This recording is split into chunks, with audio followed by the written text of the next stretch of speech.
Hello, and welcome to Natural Havikie. We are a group of Twitch streamers that decided to play and stream Dungeons & Dragons 5th edition. We have a load of homebrew rules thrown in, and we are all veterans of 5th edition now, and if anyone dies, it's their own fault, pardon me. Let us go round the room and introduce ourselves. Firstly, with Tim. Take it away. Hello guys, I am Tim. I am the male half of Team Logic NL, and I'll be playing Arcturus today. Again, as always, the big blue Vedalken Warlock, not Warlord, Warlock. And I'm looking forward to today. He could be a warlord, I'm sure. And below Arcturus and the Tech Wizard, we have Eagle. Take it away. Hello, I'm Eagle. I play Andros the Rogue. And make sure you guys follow the Natural Havoc Twitter, Instagram, Discord, and the YouTube, who are sponsoring tonight's stream. YouTube's where you can watch all our previous sessions, and even watch all our previous one-shots. Or you can follow us on Discord, where you can talk to all of us live, and even our guest Rez, who I think is in our Discord. Rez, are you in our Discord? Probably not, because he's a loser, and that's why you should join the Natural Havoc Discord, so you're not a loser like Rez. Back to you, Onion. Wow, that was really mean. Nobody is a loser here. We're all winners because we get to play amongst friends every week. And below Eagle, Nothing called friends. God damn it. Below Eagle, we have Smitty. Smitty, welcome back. Hello, yes, thank you. I am back. Hi. I really liked the way Eagle approached it, in the way he was speaking, but not what he was saying. It was like really relaxing, but it was a mixed message. Anyway, I'm playing Maeve, a half-elf druid barbarian. I've stopped counting, but I'm very excited. I watched last week's session back. So yeah, I am nervous and ready for today. Awesome. And to the other side of the screen, we have our wonderful guest, Rez. Hi, my name's Rez, and Eagle is a liar because I am part of the Discord. We got him. Aside from that, I also play Grint, the goblin fighter with a penchant for booze. And aside from that, I'm very excited to play tonight. Let's go. I'm really thrown off by the Discord thing. No worries, no worries. And above Rez, we have Zeb. Zeb, take it away. Hi, I'm Agent Zeb. I play Erhard, the wild magic sorcerer, and I always have a problem with the introduction. I have a little familiar called Olaf, who shapes into all kinds of animals. Currently an octopus. A little tiny octopus. And above Zeb, we usually have Lan. However, Lan has to work a little bit later this evening, so she will be joining us when she gets home. But yeah, she's just running a tad late. Probably be like half an hour to 40-ish minutes, I think. But yeah, she'll be joining us as soon as she gets here. And she plays Shion, the resident diva warlock, I believe is the usual one that she goes with. Which is amazing. And then there's myself. Hi, I'm Onion. And I'm the DM. I play the trees, the grass, the walls, the bricks, and everything else that the party tried to talk to, including all 1 million ghosts that Andros has, his entire family, and the lineage that follows. Was that good? Was that good, guys? But yeah. I'm the DM, I'm the Dungeon Master, the narrator, the rules guy, and I'm part of the Discord. But yes, we are gonna kick things off with no announcements this week. Hi, I'm Eagle. No announcements this week, and we're gonna start off with the recap. Now, I do apologize. I am still a little bit ill, as you probably have heard from me coughing and such. So if I don't do this in one fell swoop, I can only apologize. So, Let me know when you need me to take over. no, I'm good. Session 48.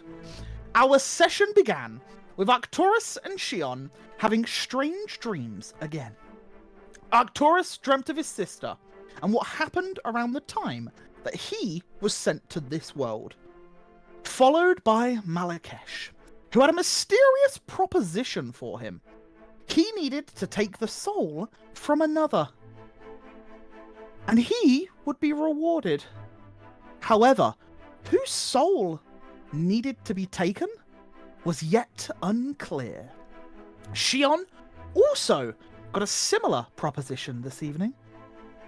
However, this time, it was in absorbing the soul and power of a dragon into the orb of eternal fire, therefore releasing her from her shackles, both of which were given some time to think about their new propositions. The next morning, Grint returned, and the party set out to the beach. Maeve, Erhard, Grint, and Arcturus went underwater to find a few clues, some of them skinny dipping, some remaining clothed. Grint almost got snagged by a fishing line along with Erhard, and Arcturus found a few interesting tunas which had suffered from some kind of corruption and small, very small, pinpoint punctures. Ondros and Shion, not wanting to really get wet, stayed ashore, but they too found some interesting fish, courtesy of a local fisherman. These fish didn't suffer from corruption, but they were almost completely frozen solid by what appeared to be magic. The party showed the fish to each other and came to the conclusion that the freezing was probably due to the sea serpent's attacks, but the corruption of the other fish might also be affecting the sea serpent, causing it to act out all crazy. The party decided to wait for Eliash's response and to see if she had any explanation for this corruption. If they would not be able to find a direct source, it would spur them into action, effectively giving them one day more to find answers. Arcturus and Shion went to court to show their findings to the rulers of Valdor, hoping that they could help them. They had no direct answers there, but were promised that they'd be looked into. Meanwhile, the rest of the party went to various taverns looking for sailors and more information. Ondros, however, stumbled into the Sea Shanty Tavern, where he had acquired most of the crew a few nights before. Unfortunately, after a conversation that didn't go quite as well as one would hope, Ondros lost a good chunk of the people's morale and hopes. Therefore, maybe having a few of the crew leave and abandon this quest. However, the party have all reunited but Ondros, and as they stand in the Black Giraffe, drinking from a keg with the Anchor, Koilash, and their newfound crewmate, Samuel, they all drink around and enjoy the company. So, guys, we are going to chuck you straight back into where you left off, as you were all sat around this large table with a keg in the middle, with a tap tuned in. Maeve and Galoin, along with Shion and Arcturus, have all just arrived at the tavern, and as you all walked in, you saw the Anchor and Koilash sat with Grint, Erhard, and this unusual fella. And as you all start to approach, I leave the floor to you. Chuck. Who won? Roll me a con save. We'll see. Let's go straight off the rip. Let's go. Okay, a 15, and I will roll for... Was it the Anchor you were chugging against? I assume so. I would assume so. Okay. It was a draw. He also rolled a 15. Yeah, there you go. As the pair of you both slam your tankards down next to one another. And yeah, you just see like Koilash looks slightly impressed. Samuel's like cheering, sat next to you, Grint. And yeah, you all come round the bar to see this table with revelry being had. Oh, you finally caught up with us. I see you've found who we were looking for, Koilash and the Anchor, and I nod towards them. Yeah, we've made some friends. Nice. Well, I think you guys have better news than we have. And I look over to Galoy. Galoid very sheepishly shrugs and looks down as his shoes doing that twisty thing into the wood. Where's Andros?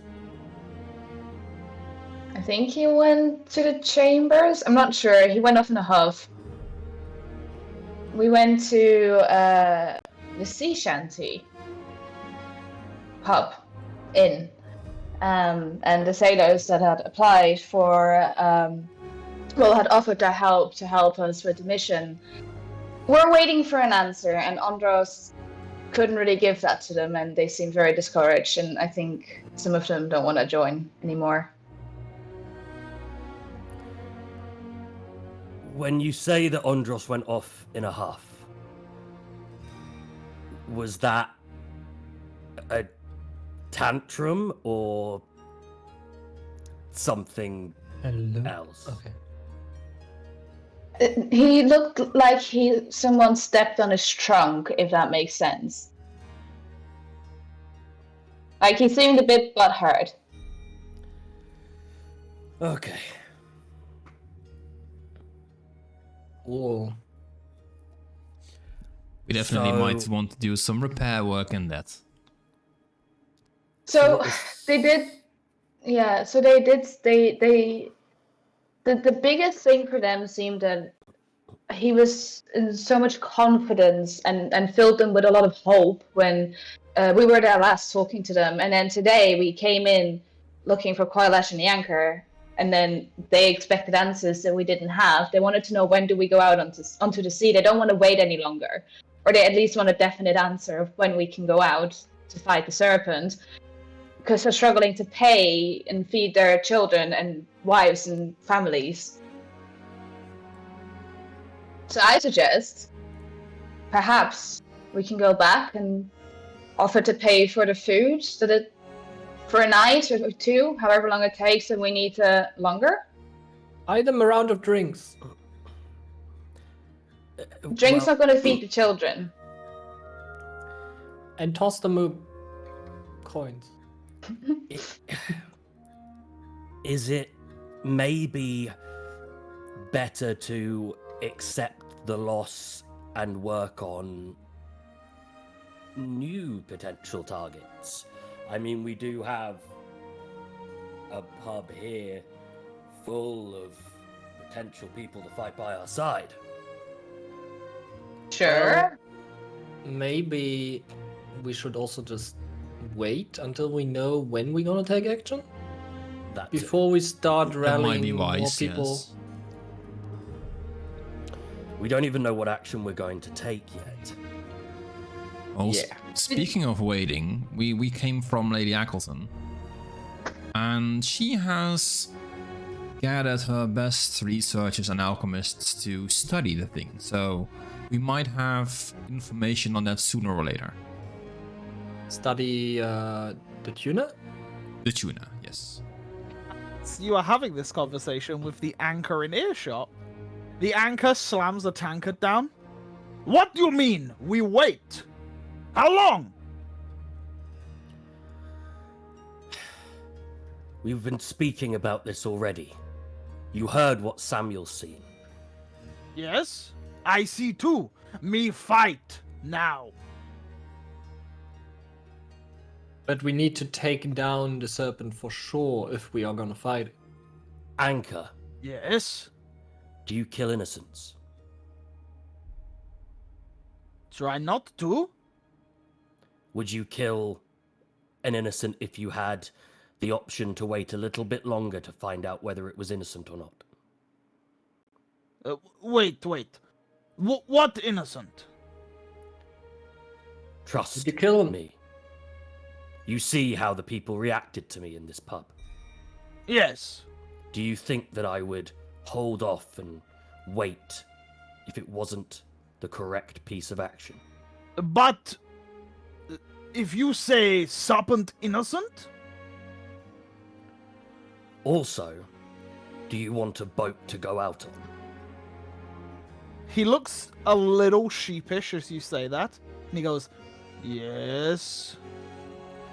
So if we go against what my two good friends here have gone and done by speaking to the court and then following the court's actions, the boat that the court has given us may no longer be the boat that the court has given us.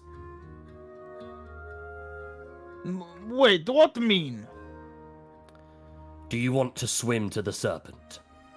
No! Long way, big swim.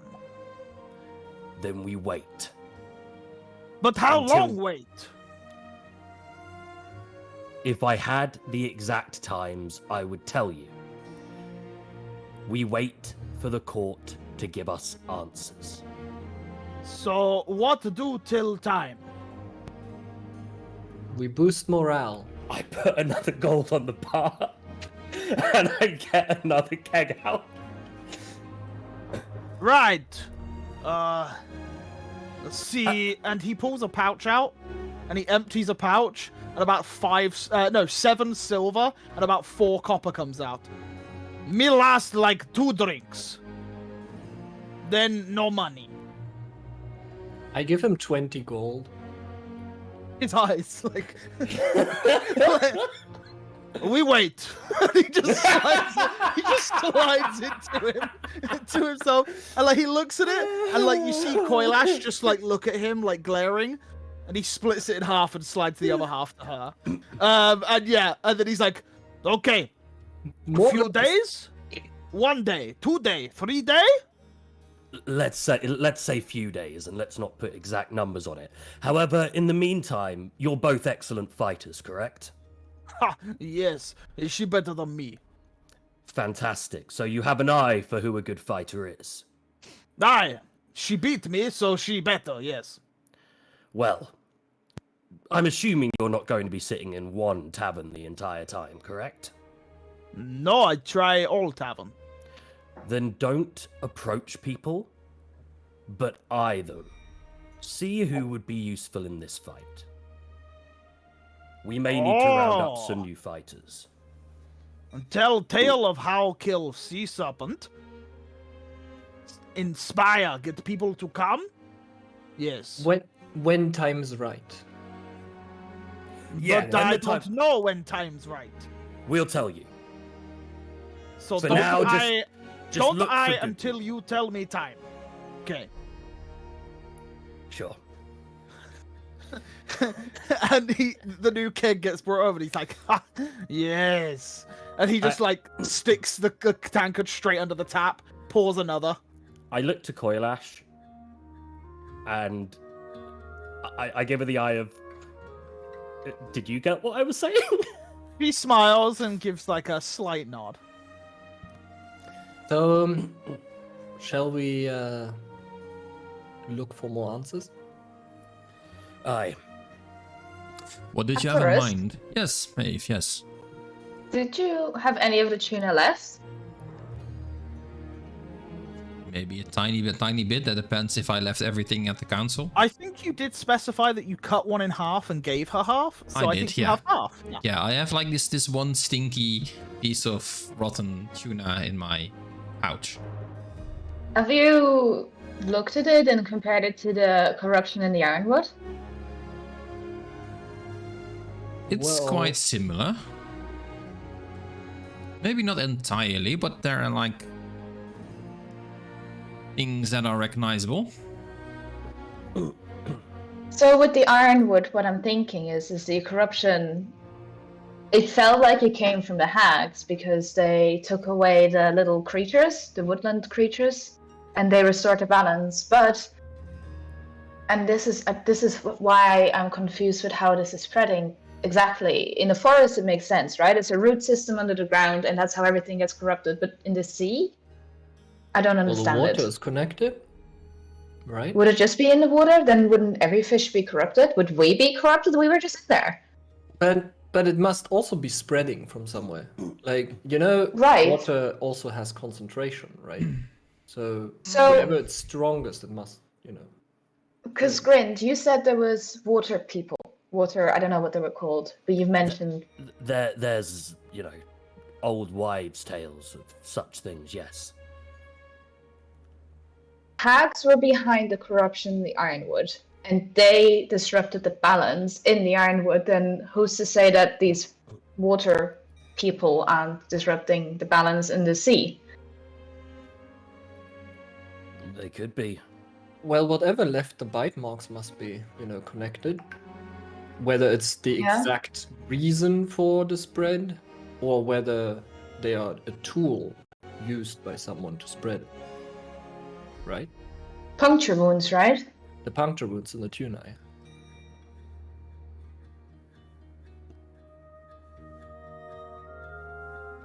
I can't figure out what it's from. Well, could be small fish. Some kind of fish. Do you There's a see it, row. Maeve? Sure, I'll look at it again. I don't think I got a good look at it last time. Do you want to make a check while looking at it? I will say you could make a perception to see if you can spot anything, or like a nature check to see the origin of it, or you could do a arcana check if you wish to try and. Arcturus would tell you that it was necrotic in nature from when he studied it. Yeah, But yeah, you tell me what check you want to do, and then I'm doing nature. I don't know if survival has anything for the poison in it, I guess. I think nature or survival. I would say either that you want to use. I've rolled nature. It's 14. Okay, sure. So as you start to look at this, and you inspect the puncture wounds themselves, this is definitely from some form of aquatic life form. It seems more monstrous than a fish that you would recognize, unless there is like fish here that you're unaware of, that you've never encountered. But what it appears to have, upon closer inspection, is there are puncture wounds from what appears to be like where your canine teeth would be in your own body, and then you can just see a slight ridge of other teeth that have very gently indented it, but haven't pierced it. Would it be the size of a human head bite? It may be a little bigger. You don't believe it to be a tiny little fish, but it's also not a sea serpent. It's quite a it's probably the teeth for it are definitely more in line of a fish, like the way that a fish's mouth would go. But yeah, there's something not quite right. It doesn't seem like a normal fish. It doesn't seem human. It seems more monstrous. Okay. With that 14 as well, as you start to inspect the black vein like tendrils within it, you actually notice that with this closer inspection, it feels more root or vine like. Like wood? Root or vine like. So it's more. It doesn't appear to be like a worm. It doesn't appear to be like a blood vessel. It appears to have like the consistency and the texture being someone from woods. It definitely feels more drawn to plant life. Does she share that information? Yeah, of course. I would be like, as I find this out, I would say it out loud. Like, oh, it's like a plant. That's weird. I can talk to plants. Not right now, but I'm not sure if this is worth trying it on. So you're saying it's like a parasite of sorts. There's like Yeah, it's like it's not just gone into the vein and spread. It's its own thing within the body. So it's seeded in, or I guess came from the bite, and then grew within the body rather than just going into the blood. If that makes sense. Would it connect to other beings, making like some sort of neural network around other beings, like an infection? Maybe did all the fish have the bite marks? Yes, I believe so. All the fish that you found, but all the fish you found were dead. At the bottom, none of the fish, like there were fish still swimming about, but they didn't seem to be afflicted. But then again, you didn't also look inside of a living fish. But yeah. Regarding the teeth marks on the fish, can I run a history check to see if I read something about it? Sure. 17. With a 17, you have come across many different types of strange, exotic wildlife and aquatic life. Nothing to your acknowledgement seems to share this same protruding fangs almost. It's almost like that of like you've heard legend, or not legend, you've heard of like saber-toothed tigers, like where they have their fangs a little bit more protruding than others. It kind of gives you that sort of feel, but obviously a saber-toothed tiger underwater doesn't sound right, but it seems like that at least seems like the mouth and teeth structure of the thing. Something along those lines. Would be a very, very subnordic saber-toothed tiger thingy. Some would call them maybe, I don't know, a sea lion? Sea lions. Yes, it's quite strange. So the researchers from Miss Eccleton, they're also on it just to check if they recognize the consistency. Like you said, Maeve, it's like now we figured out like a wood thingy. But yeah, it's quite strange. We haven't seen anything like it before, like this. Speaking of research, though, when we were walking through town, I think there was a library here as well.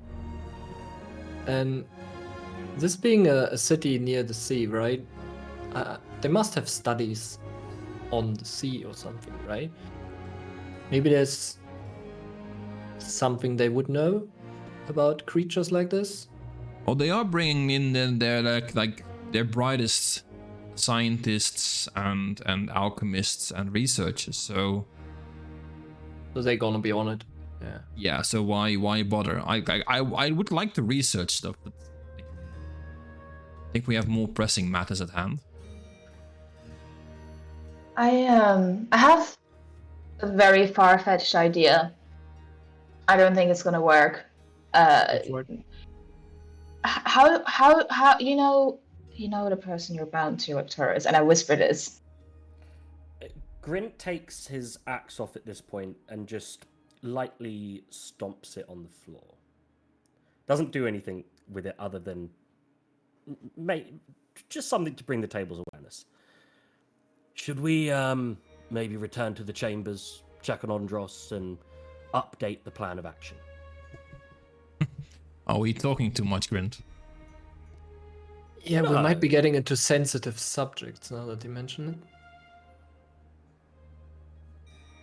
I think we can trust this table, but there may be others listening in. It's best not always to talk in such public places. And you say this, Samuel like leans in and he's like, "You guys are really intelligent." He's coming with us, by the way. Hi, I'm Samuel. He's going to be useful for a conversation later. Hi, Samuel. Nice Nice meeting to you, meet you. Samuel. You know some Maeve. really big words. Oh, hey, Maeve. Oh. Koilash, Anchor, where are you guys staying?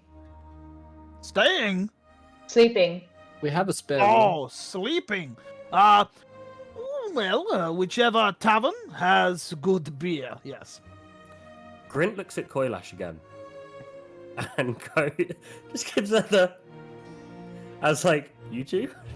kind of like...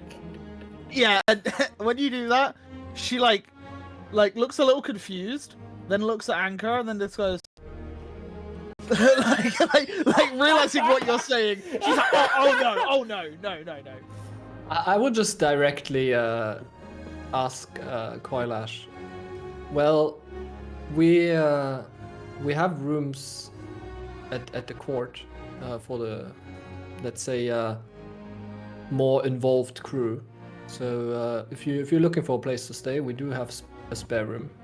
Yeah, which they would have to share, Hard, unless you want to share with Anchor, if that's what Well, you're the suggesting. anchor just said he would prefer staying in the taverns. I do agree. Like he seems more at ease with the sailors, right?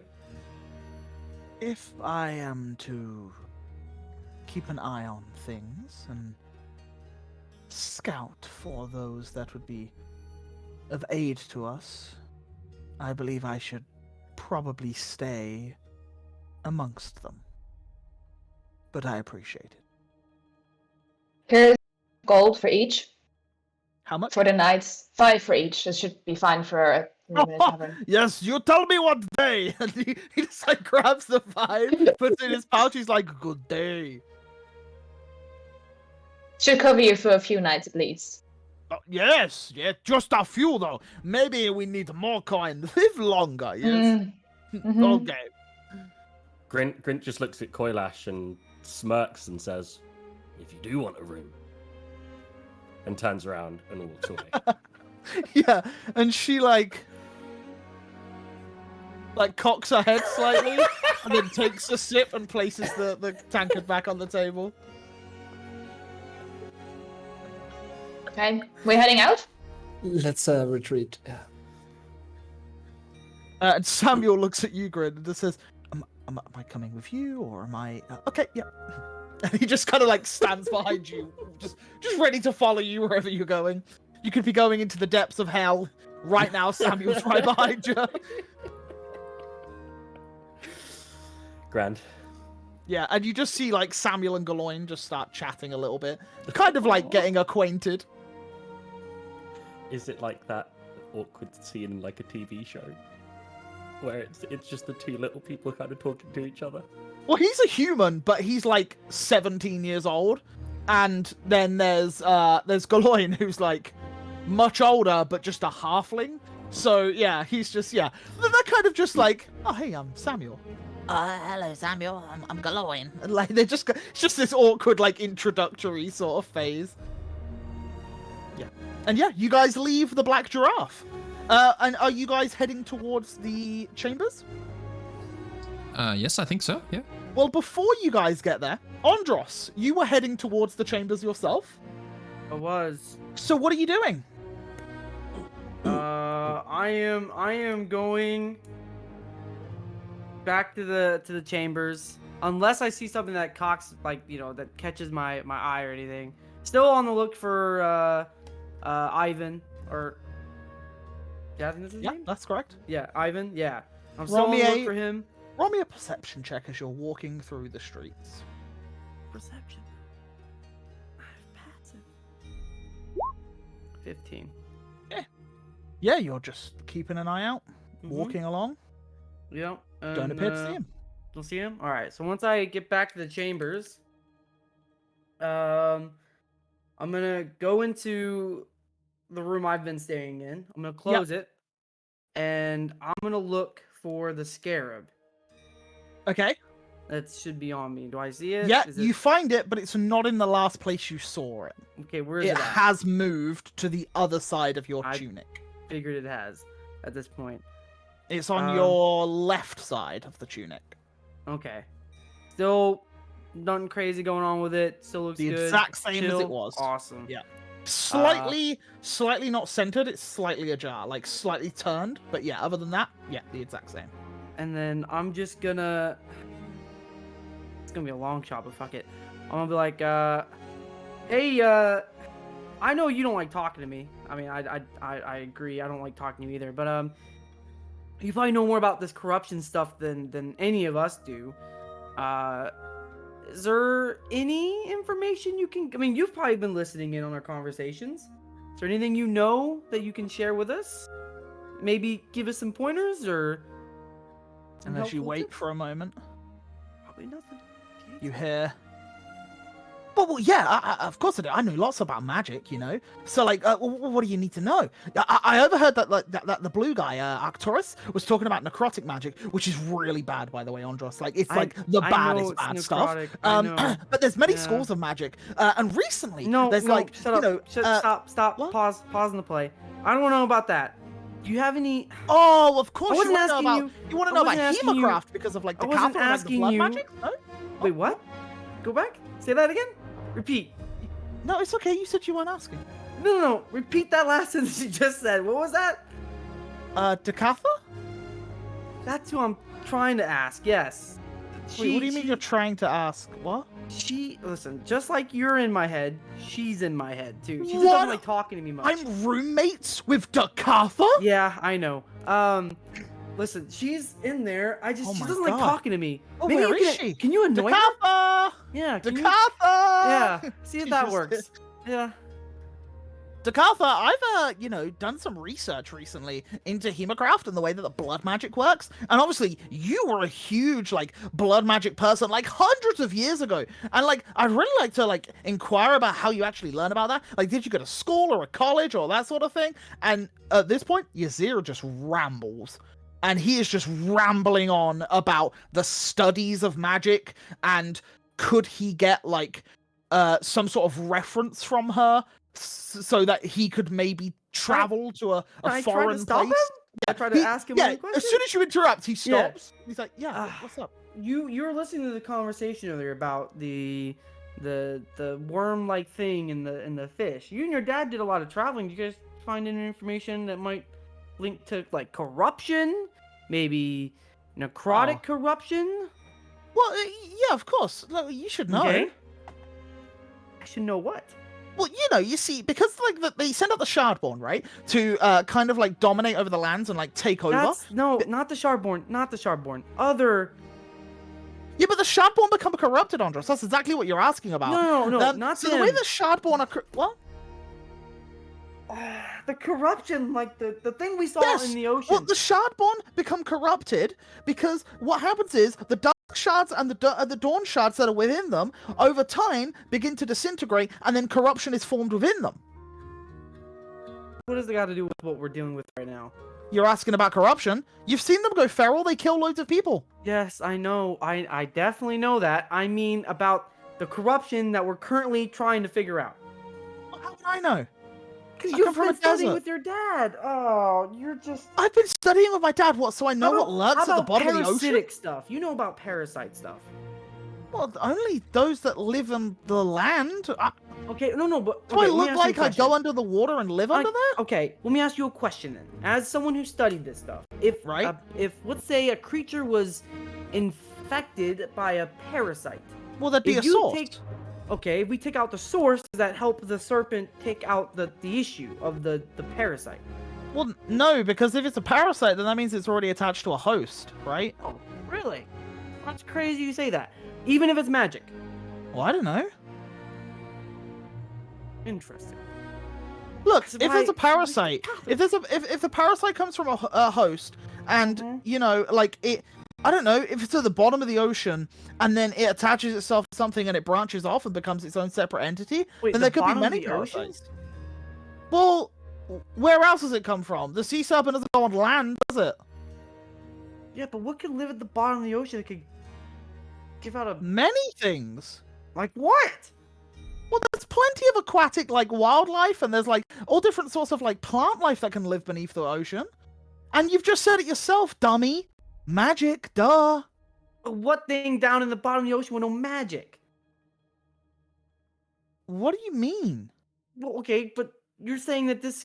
I mean, if it's magic, right? Something would have to be able to do the magic, right? Like, how Okay. Maeve can shoot a fireball and Arcturus can do a Right. dimension little thing. I would like to I point out that Arcturus has already said within my earshot many times that he can breathe underwater. So if Arcturus can do magic, guess what, dummy? He could be under the water and do magic. Okay, yes, but I mean, like, what lives down there that can do magic potentially? Oh, wait there. Let me just check from my histories of living underwater, I just thought you Andros. studied it. I thought you knew more than the rest What? of us did. You thought I studied aquatic magical I'm life not- I mean, I'm forms just that saying create magic in corruption? general, right? Like you and your dad. Ah, God, I'm gonna go find a Cather, and he just. She's not here. She doesn't like talking to me. He's a dick. And I will say after this conversation, you hear a door open, as the rest of you then walk into the main chamber. I just go quiet and then I'm just hating myself for even attempting to talk to the Cather. Hey, buddy. How you doing? Y'all just staying this in the main room? As Grint comes in, he says this, like, not knowing where you are, but he knows you're here somewhere. So it's just like, Hey, buddy. Hey, Andros, we know what you don't- did. I elbow As Zeb in like Erhard the says kneecap, I that, guess. as Erhard says that, I'm actually gonna open the window and try to leave. okay, are you trying to be stealthy? Yeah, 100%. Roll me a stealth check then, please. Great, because he wants to be a smartass. 21. Okay. So as you sneakily walk up to the window, Yeah. you open the window to the balcony, and Uh-huh. as you look out, where are you going? I'll just sit out on the balcony, close everything, and just stand out there instead. Okay, sure. Why not? Because that could have got worse. Could've. Trying to Could've. scale the side of a building where the Yeah. king lives. Yep. Okay, sure. As you do that, I will say, yeah, you just don't hear anything of it, Andros. You see his door shut, but yeah, no response. I knock on the door. Andros, you in there, buddy?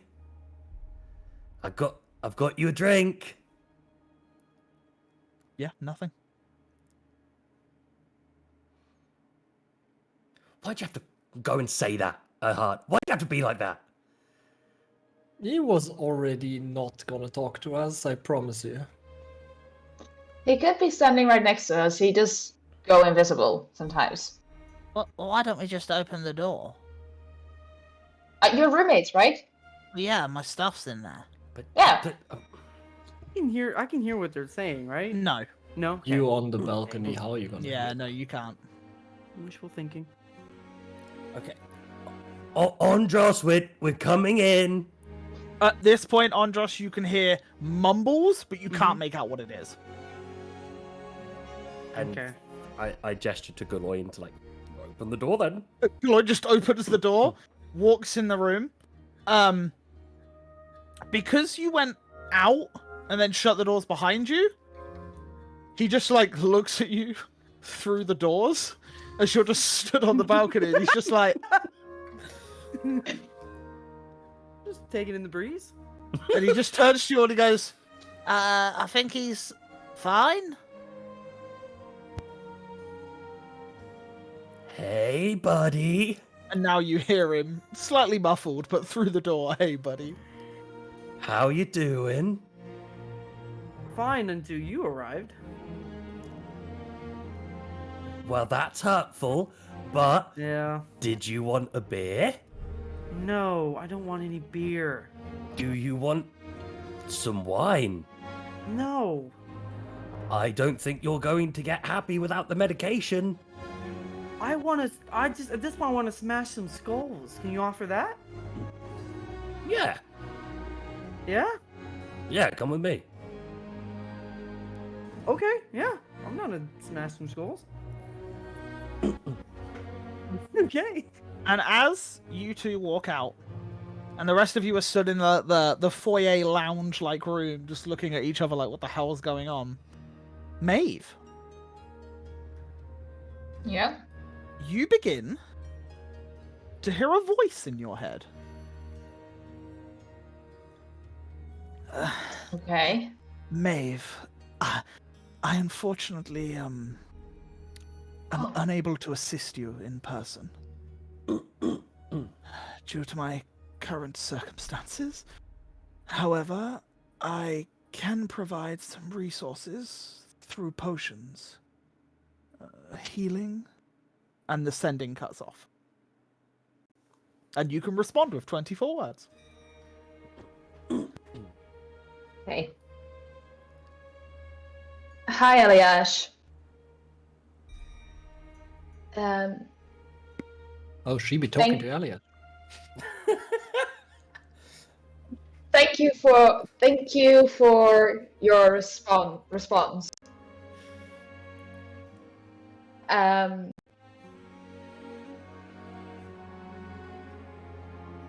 how can you aid us with potions? You sound unwell. Are you okay? 4 left.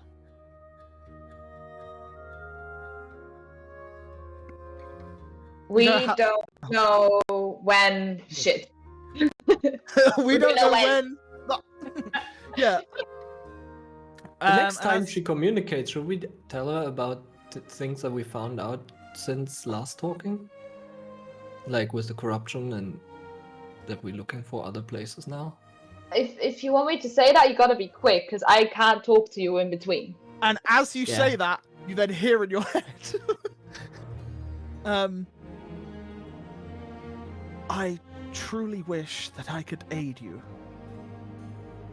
However, I am unable. Apologies to you all. Items will arrive tomorrow morning. And you can respond if you wish.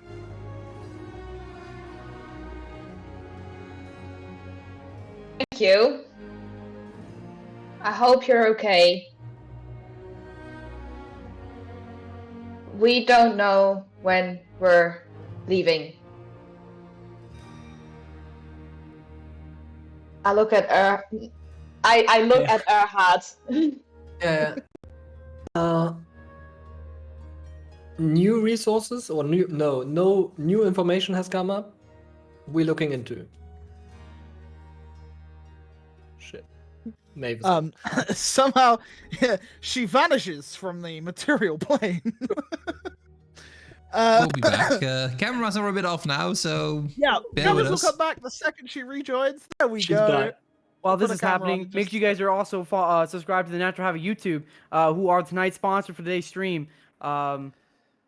Yeah, go follow them. You can watch the old one shots. You can watch all the old sessions. Back to the game. Thank you for that quick ad break. Right. Yeah, so we're on this. We've done 10. So I you am have so got- sorry. Okay, all Just good. cut out. You got 12 words left. I didn't catch a word of what Yeah. Erhard said. I said, tell her we got new information. We're looking into new leads. Something like that. We're looking into new information. Research is being done. 3 words. Um, You don't have to use them, remember? See you It's an soon. option. See you soon. Yeah, no worries. Okay. And if I remember rightly, the last time you messaged her, you did mention the corruption to her, correct? Yeah. Okay. Then in that case, she does respond again. And in your head you hear, as for the corruption, I imagine it's been festering. Perhaps the bottom of the bay, or upon the serpent, in this case. Good luck. And I rely this information to the party or the people standing around. Grint turns around because we haven't left yet, have we? Haven't got No, to the door. you guys could hear this. You just keep hearing, like, Maeve talk out loud and then relay everything to the group. And it's just like she's having a conversation but with herself. It seems very weird. I say, this is your bit, Samuel. You saw something on that serpent. Yeah. You can work with the very intelligent folk here, while Andros and I go and smash skulls. Whoa. Before we leave, what is this on the serpent that you saw? Well, like I said, I fell into the water after the attack. No, Samuel, it's okay. Andros, you only want to fight right now, and I completely understand that. You are in a bad mood, and What we it need to sounds get... like is I get to possibly fight a freaking serpent soon, and that sounds way better than anything this city has to offer right now. He's getting wheeled back in, but for the wrong reasons. Anyways, sounds like we need to find a way into the bay. I don't know. I get a feeling like there must be a way to find out maybe when this what do you call it, the corruption, when this unnatural behavior started in the bay, maybe when. Oh, if it's at the bay, then we dive down, can right? track- That's easy. Listen, it's simple, right? It's just a huge bay. Well, potentially the information we are given, because Maeve has said all this to us. Like now we know everything, right? Everything that Elias just said. Okay. Look, at this point, it seems pretty obvious to me. One, it's whoever's causing this is near where the serpent is, right? I don't know about y'all, but I don't think we're gonna be able just to wander up to where the serpent lives, or is sitting at, and look for a corruption with a serpent just chilling there. What it sounds like we need to do, in my opinion, is go out there on the boat to the serpent, and as, I don't know, we try to find out, we're gonna have to hold off the serpent, I know, maybe not kill it, whatever. But we need to find where the corruption is. There's something on the serpent, and as Yazir's told me, potentially there's maybe plant life down there that has caused this. So maybe someone, Maeve, since she can, wild shape. Wait. Did you just say plant life? Yeah, Yazir, my ghost buddy. Okay, so we just looked at the fish, the infected fish earlier Yeah. in the pub. Yeah. And you know the black veiny things Mhm. inside of it? I had another I look touched at it. them. Great. I looked at them, and on closer inspection, they actually seem to resemble more that of a root, rather than it just being vein. So, think about this. There's a plant down in the ocean that's causing the corruption. The only way we're gonna be able to stop it is going there. But the issue is we have the serpent, right? You know, Look, the issue, whatever pathway we get to is gonna lead us to the serpent. That's what I'm saying No. at this point. Sorry, it's a huge bay. You do know it's just there is so much area to cover, and just because there's a huge beacon called the Serpent doesn't mean that's exactly where the Erhard, source is. It you might just not- be a huge distraction. Do you not think maybe the serpent's being used to protect the corruption that's going on under the water with this plant? And Maybe have the you serpent's just being thought used that to maybe protect it's just also misleading you from So- actually finding. Okay, where so to what you go. want to do is you want to just keep sitting here on the bay, not do anything, and then when push comes to shove, we might have to go out there No. anyway. Because I did not say that. What I just said information I'm not can gonna we go get? out there to get killed by a huge ass serpent instead of trying to find out what's actually causing the problem. Which is maybe, yeah, we need to go into the sea, but that doesn't mean we need to kill the serpent. The serpent is not everywhere. You know? Erhard, We could you go only- down there and try and find out, for instance, about that plant life you mentioned. To track down where it leads, so to speak. you know that the corruption is not at the bay itself; it's farther in, right? Where the serpent How do you is. know that? Have you been there? Because we were at the water today. We did not see anything. We were literally at the shore today. Whatever is going on, it's farther in. That's why the fish keeps showing up on the bay dead. Which means we're going to have to go out there anyway. Any sort of research, we're actually going to have to go out there at this point no matter what, right? What I'm saying is... But I'm not no gonna matter go what, into the serpent area unknowing. weren't you the same person who went down to the Arental Mines and fought a fire elemental without barely any knowledge? What is the difference? At this point, there's the same. We're in similar situations here. We're gonna go out there without knowing anything to begin with, right? Because that's just kind of Andros. been-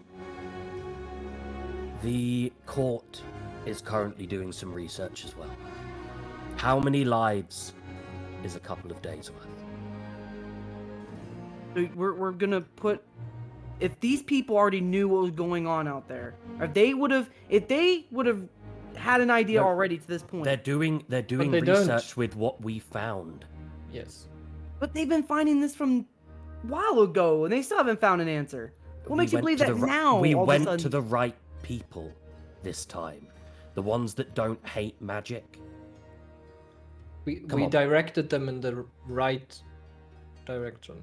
Let's go smash some skulls. You all notice at this point as well, Samuel's just been like stood there with a hand raised. Just very awkwardly just stood there. Samuel, go. Well, yeah, you said something about, plants underwater. Yes. Well, there's seaweed, seagrasses, kelp, algae, plankton. Yeah. Where are you going with this? Well, there's plenty of plants underwater. About anything like a aquatic Venus flytrap? The puncture marks, guys. That we've been putting one on one together. So this is a plant that's causing it, but it can also bite. He lowers his hand. Samuel, when you fell from your ship and you were under the water, did you see anything plant-like at all? Well, no, we were. It's really deep. And what about the scream from the serpent?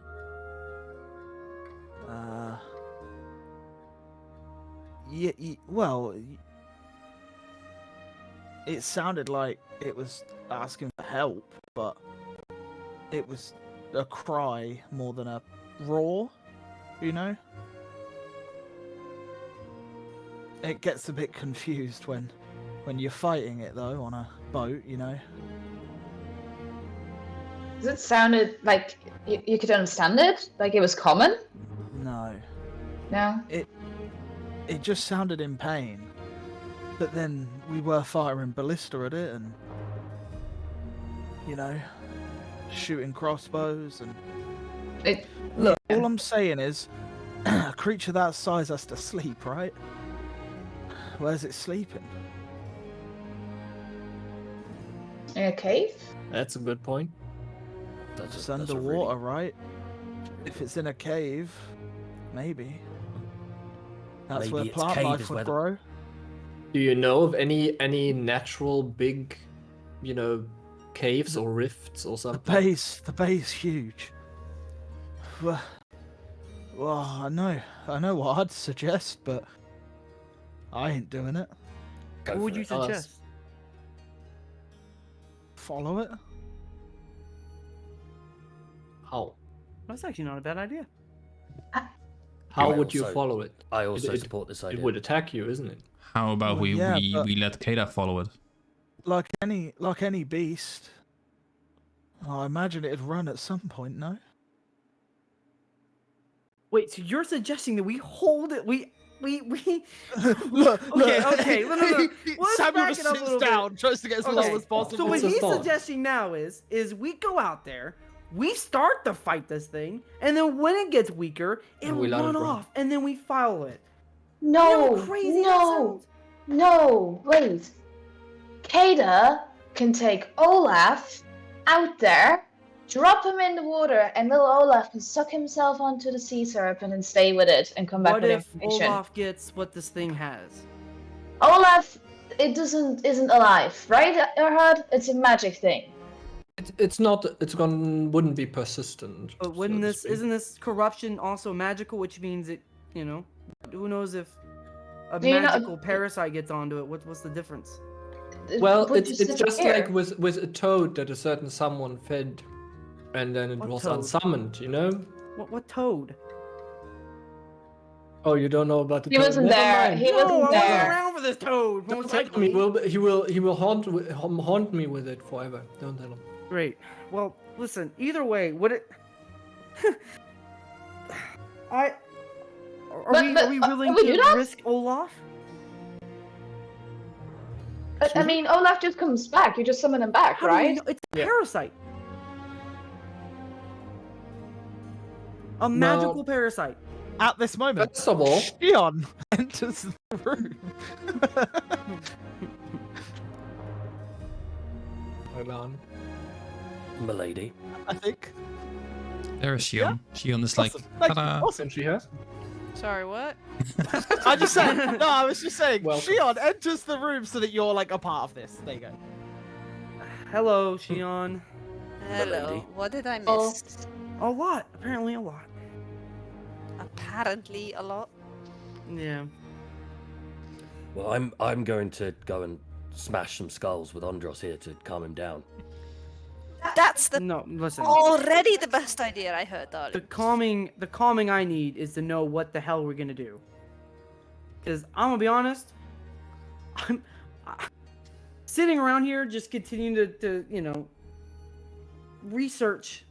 It's not my thing. My thing is the Well, I honestly agree with what Samuel was saying. We do have to find out about some kind of layer, right? Hear a knock Andros, at the door, oh great. I'll open it this time. and Oh, as you wow, open it, you see a very old gentleman with a big white beard, and he's wearing green robes, which all of you would recognize to be robes of the Ravenson's Tower. And Hello. as he comes on up, he's like, "Ah, hello there. Greetings. Is this the room for the Iron Vortex?" Ha! Just Yeah. yes. The Oh, room. splendid. Come on in. I have been sent by Amelia Ackleton on report of having a look at some of the tuna that was gathered in at the shoreline. Ah, yes. Great. Yeah. Yes, we're pretty sure that the puncture marks seem to be of a beast of some sorts. What we find quite interesting is where the puncture marks are seems to be where the source of the spreading for the what do we call it? The parasite seems to be appearing, which would, to me and my colleagues, insinuate that whatever creature is attacking is the one spreading the virus, the disease. We also, with great studies of aquatic wildlife in these parts, have never come across any such creature that could create such puncture marks such as these. Therefore, we believe it to be a foreign creature within these parts. Pardon me. Many such creatures do live within our bay, but creatures and predators of this sort would be highly uncommon, especially for a sea serpent to be in the same vicinity. So whether they are akin or whether they avoid each other somehow, that would be my guess. what about the old wives' tales? There are many, son. Which ones do you refer to? I think I know this name. I think I know the actual name of it, don't I? Go for it. The Sahagwin. Ah, yes. From our studies in the past, the Swahagan have never specifically been spotted. Although new reports have come in as of late of perhaps sea goblins being in the area. So maybe it could have been a mix-up of the sea goblins or the Swahagan. Well, we're unsure. None have been spotted. It was, like you said, a wives' tale. But a local fisherman has reported that he was attacked by a sea goblin today. You show any proof? Whereabouts? Along the shoreline. I could take you to it if you wish. No. Yep. I'll give Grint like the dirtiest of looks. Grin's gone from being extremely angry that this man kept referring to sea goblins to suddenly trying not to laugh. Yeah, and he's like, So what is Well, the Have there been most- any other reports of sea goblins? just the one today, in fact. But we are to look into it Oh, further. never mind. What is the most probable cause? I get it. I You heard guys it is- had very special genitals. Yes. Wait, have you seen No. the goblin? No, He did just say there were some stories, witnesses. He said there was a Loxodon witness. I've heard that my cousins, the sea goblins, are exceedingly well endowed. So it's just a well-known rumor. Right. And he pulls out a little book and he like scribbles something in it and closes the book. And then he says, "Well, anyway, as for the corruption itself, I believe you told Amelia that you had studied some of the arts of magic, and I think you appear to be correct. It is, in fact, necrotic of nature. I am not a studier of magic myself, but a colleague of mine has studied it to know of the different magics per se. Our results indicate that we believe it to be living, and it to come from a living thing. Maybe it sounds silly, but we believe that the bloom of it appears to be that like a plant, like roots, vines. And like, in my It head, has very similar makeup as that of plant life on the ground and beneath the ocean, that of various other marine plant life. Meaning that if it is stemmed from a particular source and grown, then it could be very deep within the bay. Perhaps on the sea floor, maybe a crack or a crag in the ground that it is sprouted from. But obviously, with the serpent in its current state, it would mean searching for such a thing would be very dangerous. But Right. I was informed to come and tell you all that I knew. And yes, I hope that was satisfactory. more than satisfactory. Thank you. Well, a pleasure. Lady Ackleton sends her regards and her best wishes for your current endeavor. Thank you. It was a pleasure to serve by the side of yourselves. Anyway, I must be off. More research to be had. Mhm. Oh, and one last thing. She did ask that you maybe do not present any facts to the public as of now. Okay.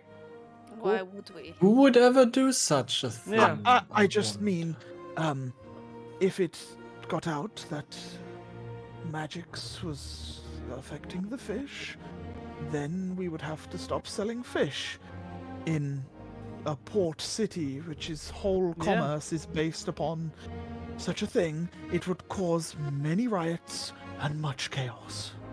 Agreed. Let's not mention it to common folk and fishermen alike. Or seamen. If No, there is sailors. God damn. Demon.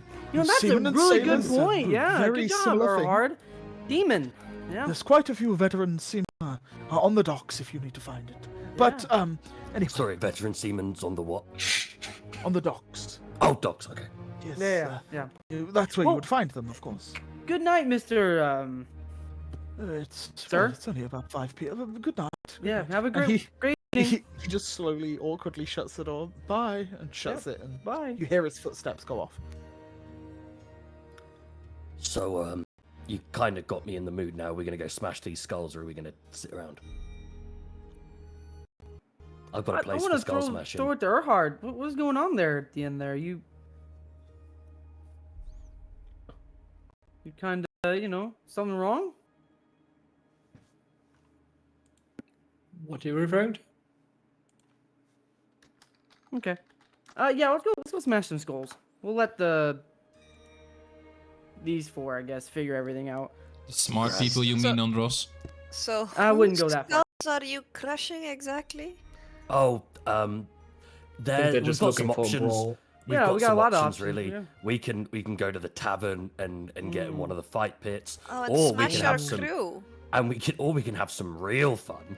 We can have some real fun. Oh, I want to hear Nuts. this away from everyone else. Just me and you. Oh, okay. Okay. Yeah. Hey, you guys have a great time talking about this. We'll, talk to you guys later. Samuel, Oh. be on your best behavior, my boy. Open the door for Am I not Grit. coming? We're not coming No, to smash. no, You're you're not coming to coming. help this. You're coming to help Yeah. the smart people because you're an eyewitness. Yep. He nods and just sits down and looks around at all the people he doesn't know. Hi, I'm Erhard. Samuel, I like your idea of following. By the way, you're very, very smart. You'll Yeah, that's a great one. You'll rock Mhm. this. I'm a big fan. Best plan you've came up with that I've known. I've only just met you. You better go on, Ross. Let the smart people discuss this. I And the wouldn't pair of go you walk out. smart. Yeah. The rest of you, as the door shuts behind as those two leave. What now? I'm trying to be nice, just to put that out there. Can someone please explain what's going on? Well, from the looks of it, Andros is having a bad mood. He wants to crush skulls, and Grint was like, yeah, let's go. And now he left. Because he Well, probably can't deal with the problem at hand. But Which is crushing the serpent skull. exactly. I think mainly it started with him crushing the morale of all the sailors. He We did acquired- what? Yeah. And Yeah, small detail. Yeah. What? Let's say he might have spared more info than he should have, and yeah. All he need. Look at But the we- average we tavern kind of- here. They only care for booze. All he needed to do was buy them another round of drinks, and they would have followed him. We kind of dealt with it. We talked with our, let's say, captain and first mate, and they're gonna be on the lookout for more potential crew. And how long will that take? I don't want to be stuck here forever. That's the one thing I agree on with Ondros. Well, tomorrow morning we're getting more supplies, as in healing potions from Eliash, as she can't come to aid herself. Also, Grin seems to be more of taking it down a step rather than heading out right now and wanting to find out what is actually going on before we just go and crash and kill the serpent. Well, he has an interesting approach that I must hard agree with, that we don't want to harm an innocent life form, so to speak. You know, if the serpent is caused to act by something else, like the corruption in the Iron Woods, it would be more, That's let's say, practical to deal with that. very noble of you, but we can't. I mean, sometimes there is collateral damage. Of course, Yeah, it but can't be the- avoided. The Samuel's problem with that, hand is- Shion. One second. The only problem with that is, Shion, is if we don't fight the corruption now, another thing will get corrupted after the serpent dies. It's not the end of it. We'll keep Samuel? spreading. I didn't want to interrupt. It's the serpent has killed like a lot of people. You know. Not saying he's No, innocent. as in- even if you people here want to see blood, and they want to see the serpent's blood, because let's face it, most of them are not intelligent enough to understand that there is a relationship between the corruption and I don't think many people know of the corruption, so they all just have hatred towards the thing. I tried That telling they can my see. crew. Yeah, I tried telling my crew. I told Grint this about you know, its cries of pain and the scarring on its stomach, and they all laughed at me and said that I sympathized for the thing that killed about 46 people on my ship. But you know, yeah, I'm just trying to help. people here want to see blood, and we're gonna have to spill it regardless. But yes, if we can stop it in time. So what, Okay, did, well- what did we already came with? Like, we talked about Keda, we talked about Olaf. Did we Yeah. devise a plan here, or was it just like a shot in the dark? No, we're not going to go today anyway, are we? It's 5 p.m. We're not going to go out there tonight. Well, what we can do is send out Keda and Olaf tonight. Well, I did send Olaf to go kind of scout the bay earlier. Is this in there? He's still out there. Oh, How do you know he's still alive? I will point out Yeah. the bay is huge. It's huge, yes. Like huge. Like, He's just got there for a swim. if you just sent him, he could be there for the rest of the campaign, just searching. He's also a tiny little octopus. Like, he's not covering much ground. Yeah, exactly. He's very slow.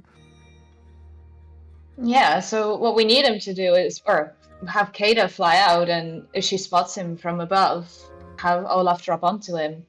Well, I can summon him back, you know, if we need. You guys want to do that? Sure. I guess I snap my fingers and I snap them again and make him appear in the fishbowl.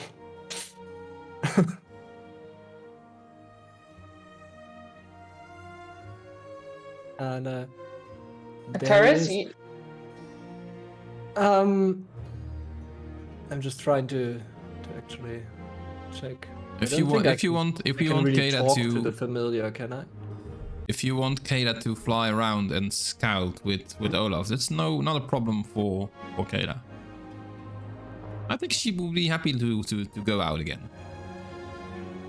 And she can talk to me and I can talk to her as long as she's on the same plane, so we should be fine. is there no range on that? Nope.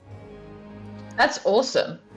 I know, right? Can I Also- try and telepathically talk to Olaf and ask him if he saw Yeah. anything? Yeah, he tells you it's very murky down there, the deeper he gets, and there was a lot of fish just swimming around. More corruption? Any plant life? There was kelp, there was seaweed, there was, various bits of plant life. Okay. Whatever You happened? didn't find anything. Whatever happened to that bird that's once belonged to Contessa? The owl. The owl, yes, I Yeah. believe Andros did something with it. It's somewhere. I don't know where it is exactly.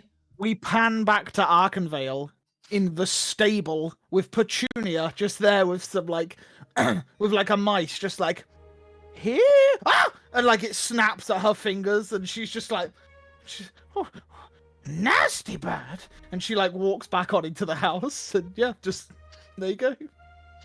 Oh yeah, we left it. Not with us anymore. Ah. It's nice. It could have been bait. So it's 5 p.m. at this point. Should we just go with the plan and let Kada scout with Olaf, or are we abandoning that again? I think that's don't the best plan we have at the moment. Taurus, roll me an intelligence check. You're an intelligent guy. It seems that way. Intelligence. Just a flat one, right? Mhm. 6. Okay. I will say with a 6. From Zolden to Ithaldor took you guys 12 hours on a griffin. That's all I'll say.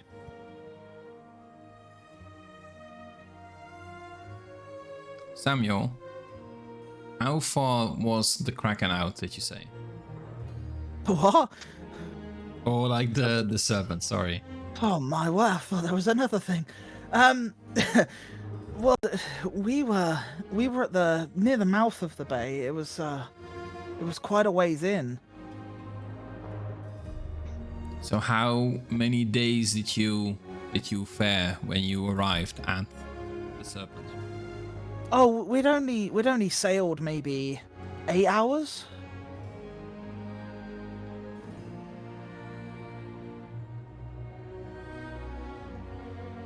I'm just calculating.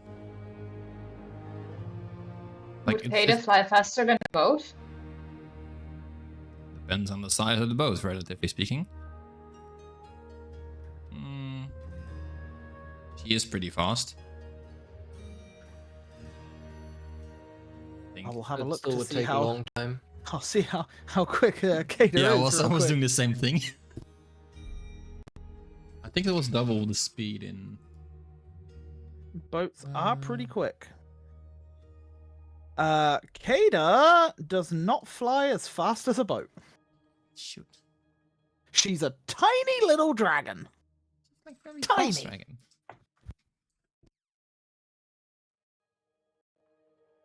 Are we back to square one? Uh, I really don't like it, but it seems like we have to do what Andros said. Bite the bullet. Yes. Go near the serpent, and then try and figure out what to do. Look, Maeve, I know you want to fight the corruption, but maybe, just maybe, if we the people here want to see blood, maybe if we kill the sea serpent, we can take some samples and we'll have all the time in the world to research them. Maybe carve out a bit of its flesh. That way the people are happy and we can look into the corruption at a more steady pace. or even better, the researchers can figure it out, and we can be on our way. That's an even better plan. But the I'm not corruption's killing- against. I'm not. Oh. If I have to, I will kill it. But you have to understand this goes against what I stand for. If the corruption is true. I understand, but Fully understand, but if we want to go to the bottom of this, like not literally, we need answers, and for now we don't have any other answers than that fighting the snake, the serpent. So unless Well, you can that's, talk to it and ask him where the corruption is coming from. I think maybe you can talk to it. It's draconic. It's a direct True, comic. true. we can Another try. thing- There's only one, but we can't try unless we don't go there. If we find the plant, I could talk to the plant. But that I think means we- finding the plant. The main issue with all of that we have is the serpent is maddened, right? Like it probably can't be reasoned with, probably can't be talked to at the moment. No. And then also trying to find a plant wherever in the bay it may be is also, you know, Also, and I A big can't task. believe that I'm saying this. Think of the poor people here who lost family members to this thing. They want their Indeed. vengeance. well, I think they mainly want to live a peaceful life again. And Yeah. currently they're just looking for an excuse. Or like not an excuse, but a target. Yes, Samuel. I think most people just want to get their livelihood back and get back out on the waters. You know, where most of Craddock is on a coast, and with this thing being where it is, it's making a lot of people's lives a misery. We do understand. Do you mind if I have a drink? And like he points to the No, bar. feel that's free. just there. Feel free. Samuel, Thanks. It's all yours. how old are you? Sorry? How old are you? Oh, well, you know, I'm a sailor. 18. And he like looks at you. I'm doing an inside check on that one. Sure. The DC's not very high. Oh, you know my role, so I know. an 11. Even with an 11, yeah, Samuel is clearly trying to stretch his age. You can tell. I just wink and I go. Like a little smile I go, "Go comes on take his it." face, and he runs up He's and been like through worse than just he just a looks drink. at all the alcohol, and he's like, just Let's- shrugs, Can I just grabs pick a out, random. Oh, go on, you go can for I, it. can I pick out a wine for him? Like just Sure, yeah. You pull out a something wine, mild. pour it into Do a a nice gentle glass. wine, alright? Yeah, and yeah, Ah. he just sits on a stool there with his like wine, all happy and proud of himself while he sits there. Welcome to the Club of Researchers, Samuel. I've never done a bit of research in my life. Well, now we are. I guess while I'm at it, I will just pour a glass for everyone. and be like, research.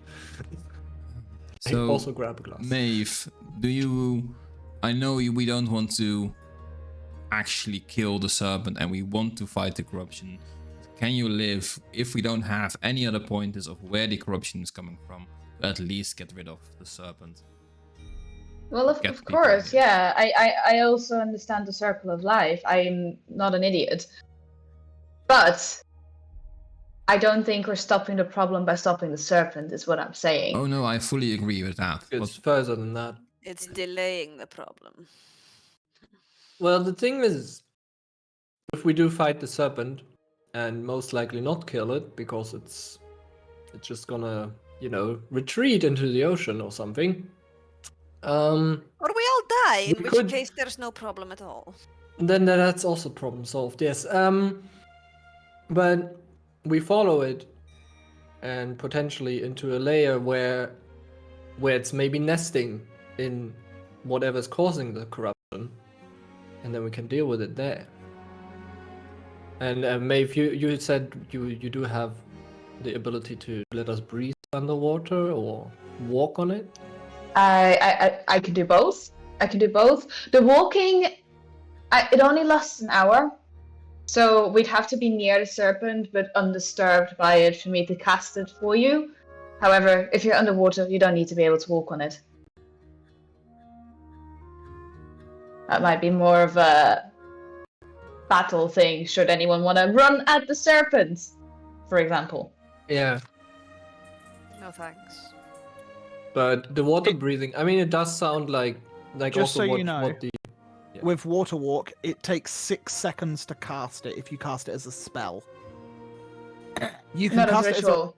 Yeah, if you cast it as a ritual, you don't use a spell slot, but if you used a spell slot, it would go cast, like, it takes 6 seconds, and then you can do it to 10 people. Okay. Well, ideally, we would set it up in a ritual. 'cause preparation. Yeah. So from what the researcher from the Ravens Tower, right, just also said, it seems like it must be somewhere deep in the water. So the water breathing will definitely be in handy, right? Yep. So one way or the other, we're probably gonna have to get to the bottom of it, as Arcturus I was more or less thinking said. of perhaps trying to reduce its size if we do go into combat with it. I don't know, and I look over to Samuel, how big it is? Sorry, how big is what? This wine. We The determined serpent? last time it's like 240 feet or something. What, the serpent? Mm-hmm. Oh, I don't know. It's real big. One of the guys in the crow's nest, he was like looking over the side, and the thing started at the water's edge, and it just kept going up and up and up, and I'm pretty sure it was like as tall as the crow's nest. Okay. So it's really big. Yeah, really big. It's really big. Yeah. well, I think it's time for some unconventional research in the field. Yeah. Are we going out? Anyways. Well, not now, but like Well, not now, but I think we should rally the Tomorrow? crew tomorrow and let them prepare for sailing out. Hey, If hey, Andros survives the yes, rushing. can I have another? but only one more. Okay. Yeah, he just sits there then quietly, like cupping his No drink. hangovers in the morning, darling. Sure. Also, Just have lots of water later. if you need to vomit, just vomit, but make sure it's outside. Or in a bucket. Okay. Am I staying here? he just like looks around like Sure. I can go We home. have the space. It's all Okay. Yeah. Oh. I think that's the plan. Maeve's So what's gonna the go time? back. Maeve's gonna go back to her room, and meditate. Sure. And in her head, she'll concentrate on the anthers See if anything happens. Okay, yeah. So you do that for a little bit. Anyone else doing anything? Shion? Any chance I can have the orb before that? And she passes it to you. You don't have the orb, I don't have the orb. but I'll pass it to you. Why do you Um, have? Why do you have Arcturus. it? I need you to make me a wisdom saving throw, please. Wisdom saving throw. Okay. 1 sec. And I would say I do have advantage on that one, but You're okay, because 15's the DC. whew, You willingly pass the orb over. pom pom pom. Here, Shion. Thank you. And if you were wondering what I'm gonna do, I'm gonna do some alchemy testingies and doing some research. Mind some Awesome. company? Yeah, sure. Okay, and as you all start to do your own things, we're going to cut over to Grint and Andros before our break, as the pair of you just come outside of the cathedral, and as you do, Grint, I assume you approach one of the guards? Muted. You'll get used to it. You'll get so used to it. well with that recently. Okay. Mm. Yeah, Grint goes and approaches one of the guards. And yeah, when you see one of the guards, you notice this to be one of Holliver's like underlings, and he looks up to you, he's like, "Ah, Master Grint, how may I help you?"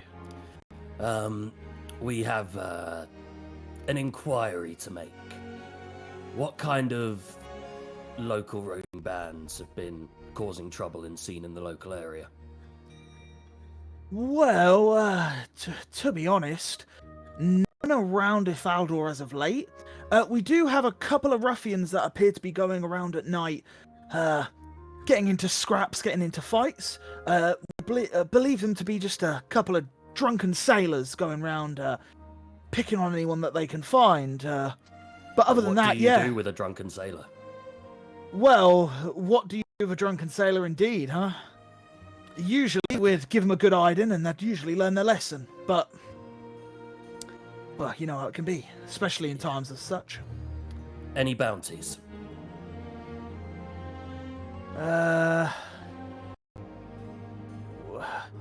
It don't pay a lot. It's fine. Any will do. Well, we're looking for this man. He's supposedly in the city, and he grabs a sheet of parchment, and you can see there's like tears to the edge. And he passes you it, and as you unravel it, you see that there is a Euron Wintershold, and he is a sailor that has been going round trashing one too many taverns at night. And there is a 15 gold reward for anyone that brings him in. Is he wanted dead or alive? Alive. You would know as Grint, within the city, murder is not acceptable. Fine. Okay. Have I seen this guy in any of the taverns recently? Roll me a intelligence check with advantage. I've been in one tavern. Can I roll for that one at least? I will say unfortunately. Oh, actually, intelligence check with advantage. That Let's see what I advantage. can roll. Take it. 16. 16 for you, and Andros a 9. Yeah. Andros, no, you Yeah. don't recall anyone by this name. All's in There's my no feels. picture of him, but yeah, no one by this name or description. Grint, you have a sneaky suspicion. This isn't the name that you know of this gentleman. But when you start to piece things together, you saw him earlier today. And he was the drunkard that you smashed a chair around the head with. And you now seeing him and seeing this description of him and the name, eyes, you that like Inception moment where like the whole world becomes so small around you, and you just his face is like imprinted in your mind, and then you come back to reality and you're like, Oh shit! Yeah, I know this guy. Yeah, I punched him earlier today. Grand. Oh, I even know where he is. We'll be back in around an hour. Oh, we will. We will. yeah. Give him a good hiding at least. I can start cracking my knuckles. Andros, I'm not sure you're gonna like where this is going. Why? Well, we've got to go back somewhere. Oh, to that tavern? For that tavern, yeah. Oh, kind of- come on. You ruined it, man. I was so excited, and now you just threw this in my face. Well, no. How about I go in there? Actually, wait. No. Never mind. Actually, wait. Let's just start walking there, and we're going to take a small detour. I have a plan. Okay. Yeah. And as you two start heading in that direction, I think it's perfect time as we see Andros and Grint going off into the crowd of the evening sky. And we'll cut to a break and we'll be back in like 5 to 8 minutes while we just quickly go to the loo, grab some drinks, grab some snacks, all that good stuff. And when we get back, tell us what you guys get. And we'll see you in like 5-ish minutes. See you in a bit. Hello, and welcome back. What snacks did you get? I've got a freshly cold fridged touch of strawberry water. What do we got? Tea? M&M's? Coffee. Coffee, even better. Cat Crunch, candy. cat candy. Cat snacks, yeah. That's not Those are cat gross. candies. Awesome. Guys, let us know in the comments what you guys say. Not in the comments, in chat. What am I on about? In the comments as well if you're on YouTube. There we go. Right, okay, cool. We are going to kick things straight off as Grint and Andros are stood on the docks. Which tavern are you looking for, guys? So I know. Remembered that time. We are going to the The sea shanty. the sea shanty. That's Yeah. the one. Nice. As you guys rock up outside, Oh God. Oh, you're stood up. You're not going in yet. You're outside. Yes. Does Eagle need somewhere to? Sorry, blah. Andros, yeah. did you I- need? I'm Some- looking for an alleyway that's like no Yep. one's there. It's dark. No one's down there. And I'm gonna pull It's like- Grint into the alleyway. At this point, it's like 6 Yeah. p.m. Like, yeah, it's getting on. I'm gonna pull Grint into an alleyway and it's like, hey, I need you to watch me for like just watch my back for a moment. Just watch everywhere around me. I mean, I wasn't expecting it to go like this, but okay. No. Just wait. And I'm gonna look around, take one last look. No one's around, right? No one's looking. Nope. Nothing. Your nothing? passive perception, Great. is very high. I'm gonna cast Disguise Self of myself and just change my color to a lighter toned Loxin color. Nothing else about me changes, just the skin tone. So what tone are you going to? Like so a instead light of- grey? Yes, like a light gray. But you're gonna look exactly as you do. Yeah, exactly. Mhm.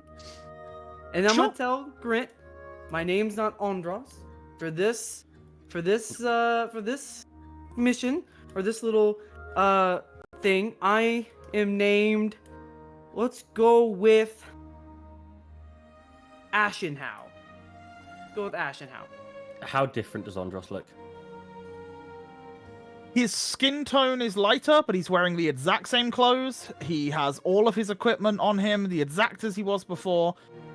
He just looks slightly lighter in skin tone. You know that's not going to be enough, right? Listen, I'm just trying to make sure they can't technically associate me with. Oh, this fight's going to be bigger than I thought. Cool. Okay, if anything, I can just take off my when I'm, Yeah. Take off your armor. I don't wear armor. Oh, take off your clothes. I'll take off my shirt. I'll be like bare, I'll keep my cloak on or whatnot. I'll hand Grint my rapier and my dagger as well. I'll just be on no weapons, and my name is Ashenhow. For me is Ashenhow. Hey! And we'll go in. We'll walk in. Before we go in. No, I swap places with them down the alleyway. I come out with 2 mastiffs. Okay, yeah. So you swap places, and Andros, as you step outside to keep watch, Yeah. you then hear, and you turn around, and Grint walks out with 2 dogs, almost as big as him, like that big, muscular dogs. I As like 2 of you. them walk out beside him. I like you. You're my style. These are gonna help us. Oh yeah, 100%. Good Let's, boys. you know, good go in. boys. Okay, yeah. We go in. I'll walk in. I'll walk inside the tavern. Oh, you walk in with the dogs, and yeah, it's rather lively. There is music being had, but you get the sense that there's not as many people in here as there was the other night that you that you guys were in here. And yeah, as you walk on in, you see a couple of faces look in your direction, and they start like whispering amongst themselves. I would say, Grint, they are not looking at you. You definitely get the sense they're looking at the Loxodon gentleman stood behind you as you walk in. I gesture the dogs to go and bark at them a little bit. the dogs walk on up, and like one of them just goes right next to the guy, and the guy like scoots around the table a bit, and then the dog like walks around and just sits staring at the guy. And then while this is happening, the other dog like gets up onto the table with like its paws and just like. Can I roll a perception check and see if I see the guy on Sure, the notice that we're looking for? go for it.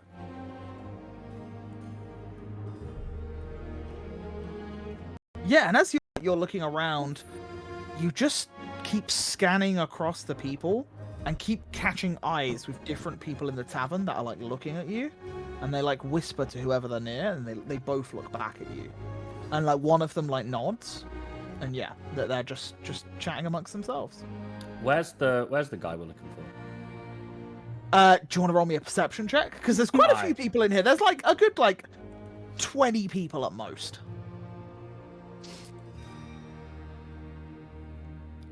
I was on a different screen. Okay. 18, that's a nice roll. Yeah, you see off in the back, there's just a guy just sat there, and he's got like a knife, and he's just like twizzling it on the table, and he keeps like knocking it over, picking it up, and he's just got like the point of it, and he's stabbing it into the table and like trying to spin the blade, and he's just sat there with a mug, just idly fidgeting, but he's sat alone. There's our man.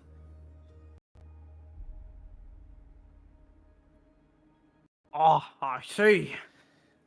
I guess we have to go after that person. Absolutely. Agony. Right. Yep. Agony. And I just whisper, "Is this good? Is this good?" No, it's really bad. Dang it! Guess I have to. It's fine. It's fine. Yeah, it's fine. Just for a little bit. So yeah, we go over to the guy with the mastiffs. Yep. Yeah, they peel off and come back in formation behind you as you walk along. Hey, buddy. Oh, fuck. Yeah, it's not looking good for you right now, is it?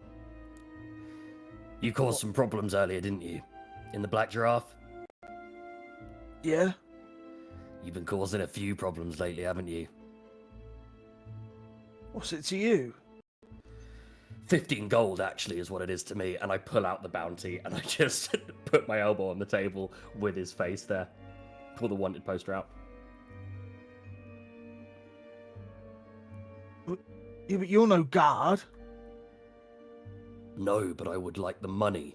And you keep trashing places that I drink in, making them more expensive to drink in. And overall, you're just an asshole. Are these dogs yours? Yeah. Shit. He like looks at you, Andros, and he's like, "Oh, This big is agony." fucker." Agony. Oh, Yeah. shit. Is this going the easy way or the hard way? I'll be honest, usually I would say I'd like it to go the easy way, but It's been a day, and I'm perfectly happy for it to be the hard way. Well, can I at least get the first hit? You want to come out to an alleyway? I'm the You can big get- guy, not you. He's probably the right person to punch, actually. Yeah, you can, but we are going to take it outside. But we won't include the dogs. They're just there to stop anyone else getting involved. Yeah, sure. He just stands up and just clocks Andros straight in the face. So this is going to be an attack. We said outside! Yep. Yeah. You give him the opportunity to strike first. He's going for it. So this won't be a battle as such, but we'll just go take it in terms of what you guys do. So he is gonna try and clock you around the face. I'm just gonna roll a real quick strength check here. There we go. Well, a 10 definitely would miss Andros as you reel back. What are you two doing? You can both do something in this particular fighting moment. I'm gonna try to grapple him. Okay. That's a contested strength check then from you and him, Andros. That's fine. I'm going to precision attack him. Okay. Fuck. So you see Andros go for the grapple, and he kind of like manages to tussle out of it. And as he does, what is your attack? The precision attack? Is that with a blade? Nope, the precision attack's going to be with my fist, and I get Okay. to add a superiority die to my Yep. weapon attack roll. Okay, go for it. Diddly diddly dum. I'll add 1. I'll change the music as you know. There's actually a scrap Cool. now. While we do that, I don't actually have like a fist as an attack. just roll strength. Just roll a strength. Cool. Yeah. And then it's the attack roll, so I add the superiority dice now. Yeah. So roll a d8 on top of it. Cool. So 17 definitely hits. Your strength is 3, so you do a total of 4 damage with a punch, and then you get to add your superiority die damage on top. So you do 8 points of damage as you just clap him around the side of the head, and he kind of like staggers, and he's just like, oh no, sorry, was it the kneecap? Did you say? He will go for the kneecap, yeah, sure. Sure. You buckle the back of his kneecap, and he kind of like falls forward, and he looks up the two of you, now realizing that he seems to, he feels a little bit more powerful than the big brutish guy. So he looks at you both, and then he goes for an uppercut onto Andros, which he just goes for a real quick slap. 12, which misses. Yeah. And as he does, he brings an elbow straight to the face of Grint, as he's like that sort of level. For an 11, which also misses, as he's just wildly thrashing about. What do you both do? I'm gonna take my trunk and just like Slap him? Go for it. Make a slap strength him right attack. across the face. Yes, that will hit. Okay. As He's trying to sneak attack on. you don't There's get no sneak way, attack right? because it is not Okay. a finesse weapon. But Okay, I'm about you to say. slap him upside the face, and he kind of like completely unexpected. He saw where your hands were, and then all of a sudden he gets hit by another appendage, and he's just like, "Wait, what?" And then like he looks up and sees your trunk just like moving about. Grint, what are you doing? I'm gonna spit in his face, and this time I'm gonna use my extra attack, and I'm gonna punch him both times. Go for it as you just right, go. I'm gonna bam, punch him bam. in each eye. Go for it in each eye. Go for it. Let's make 2. So the first one misses, and the second one misses as you go for the eyes. But he's like 5'9", and he's just a bit too tall. You can't quite get up there. And seeing this, he is going to attempt. He'll make a disengage action, and he just runs for the door as he runs 30 foot across the bar, and he's just like running, and he pushes a table behind him and runs for the door. What are you guys doing?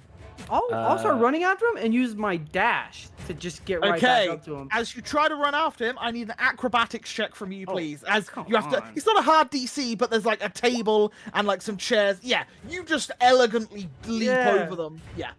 I Grint, like what are to you doing? Front flip over it. Sure. I'm gonna shoot him in the back of the leg with a hand crossbow. Sure, go for it. As you raise it up, thunk. Yeah. Oh, but that would have been so much fun. No, okay. I'm not gonna throw a hand axe at 14 hits. it. Grand. Yeah. Roll damage for me, which is the hand crossbow bit. Oh no, in the chat box where it says hand Oh, okay. crossbow, click that bit, and then yeah, I'll roll the damage for you. Oh yeah. Cool. Yeah, you got it? Yeah. Awesome. So yeah, so as you fire this crossbow bolt, it just embeds into the back of his leg. He lets out a yelp and just falls to the floor outside.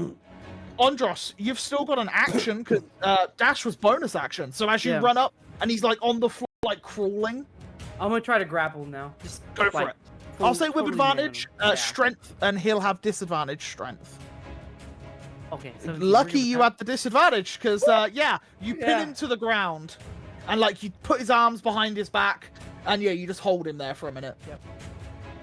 And yeah, I will say combat comes to an end. I'll tie him up as- my rope, like actual, like bring his legs up, tie like around his hand, like his hands and his legs, and just Yeah. tie him up that way.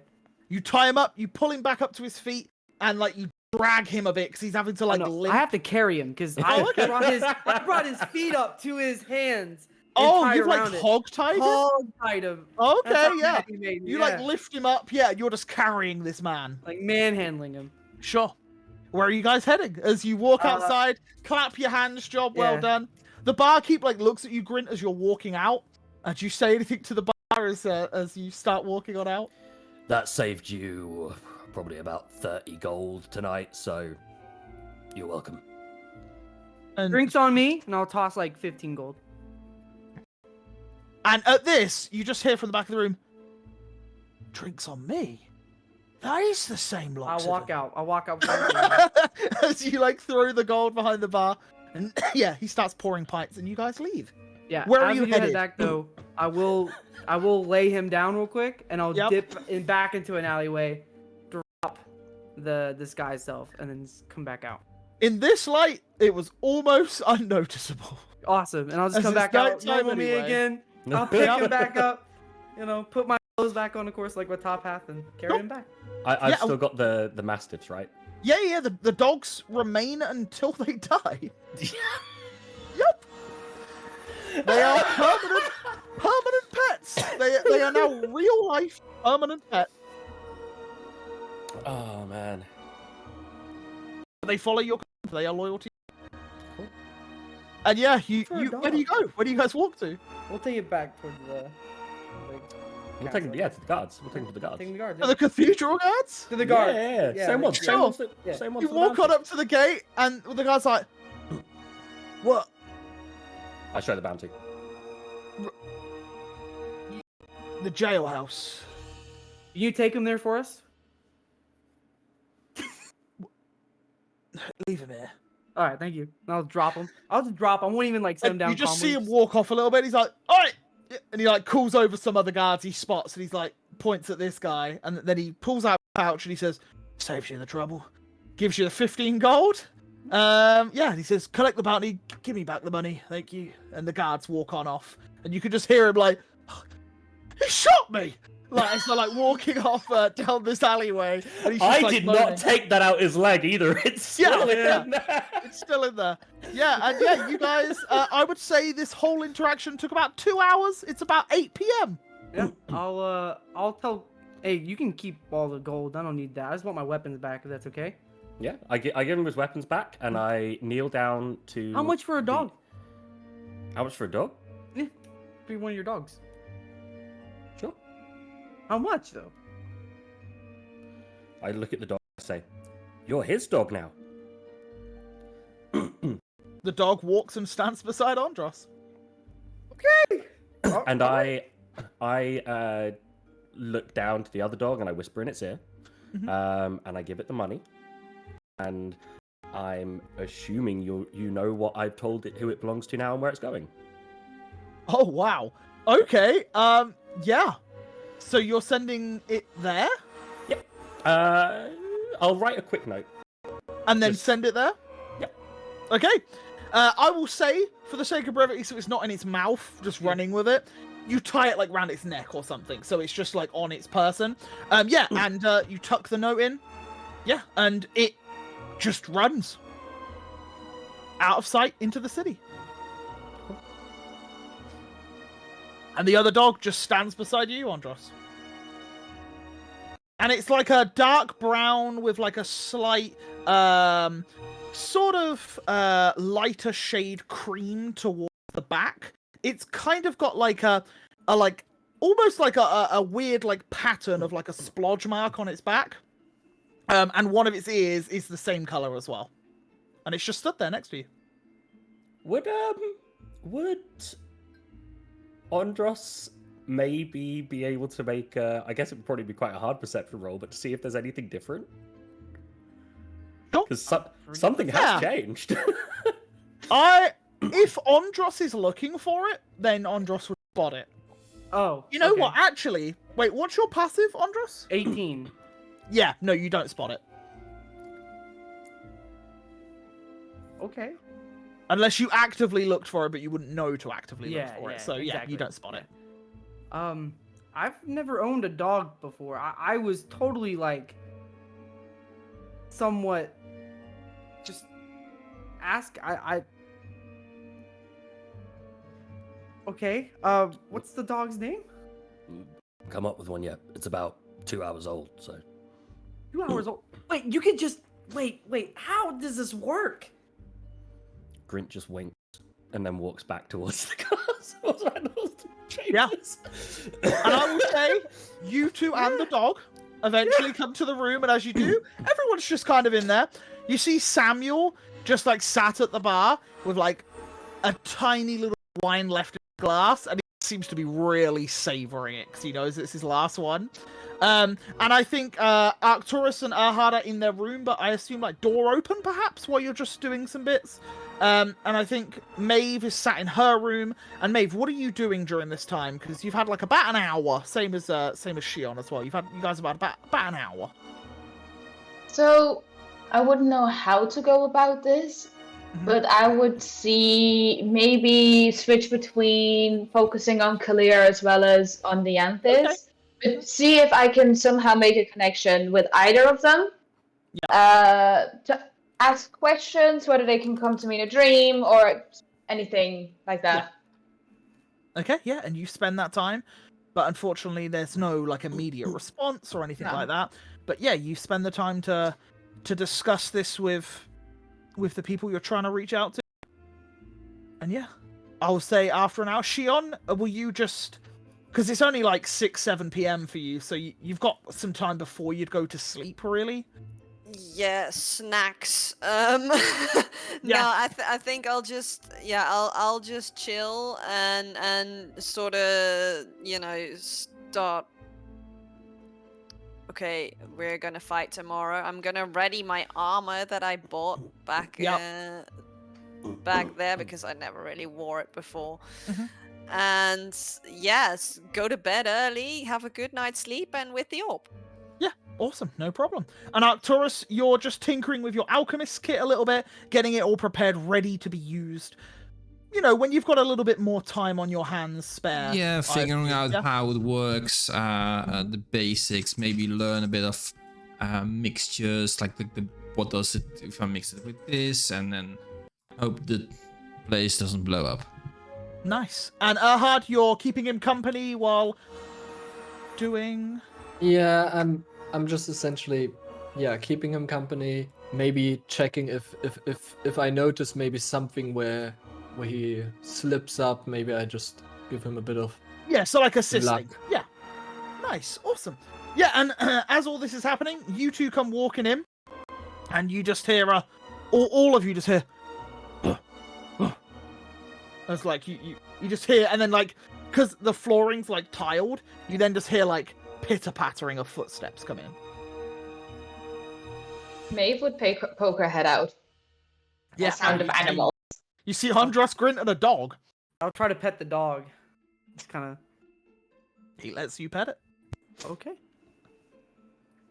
You got a dog? Who's a good boy? Who's a good boy? Yeah, we've got a dog. Yeah. How? Why? When? I don't know. Grant has 2 dogs. No. Two? Where's the other one? I've got no dogs now. True. Maeve, Do you know anything about how to take care of dogs? Yeah, I mean, I can ask how it wants to be taken care we have of. a dog One. now. We have a dog. We have a dog. Yeah, the Iron Vortex has a dog. Okay. Well, what's his name? Is it he? We don't. Is it she? It's a he. We haven't named him yet. We haven't named him yet. Grint gave us a dog. We could ask him what his name is. Maybe tomorrow? Maybe. So is Galoin looking after the dog when we go out and see? Gloin probably or... would. I mean, but Gloin's probably almost the size of his dog. Galoin comes out to the mention of his name, and he's like, Oh, bloody hell. That's a really... That's like a horse to me. It's our dog now, Gloin. Wow, what's his name? We don't have a name for him yet. Oh. Grint will get on one knee and sit with the dog and say, What name do you want? What name do you want? You're a good boy. Yes, you are. and scratches his head. Maeve will do the same, but actually talk. okay. So what do you say, Maeve? Exactly what Rez said, and Grin said. And the dog looks at you, Maeve, and says, Master has not given a name yet.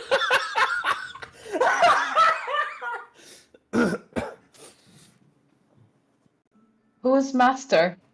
A name is earned. Who is your master? And he looks towards Grint, but then looks towards Andros. And I think, He looks towards Grint again. Master gave ownership to the big one.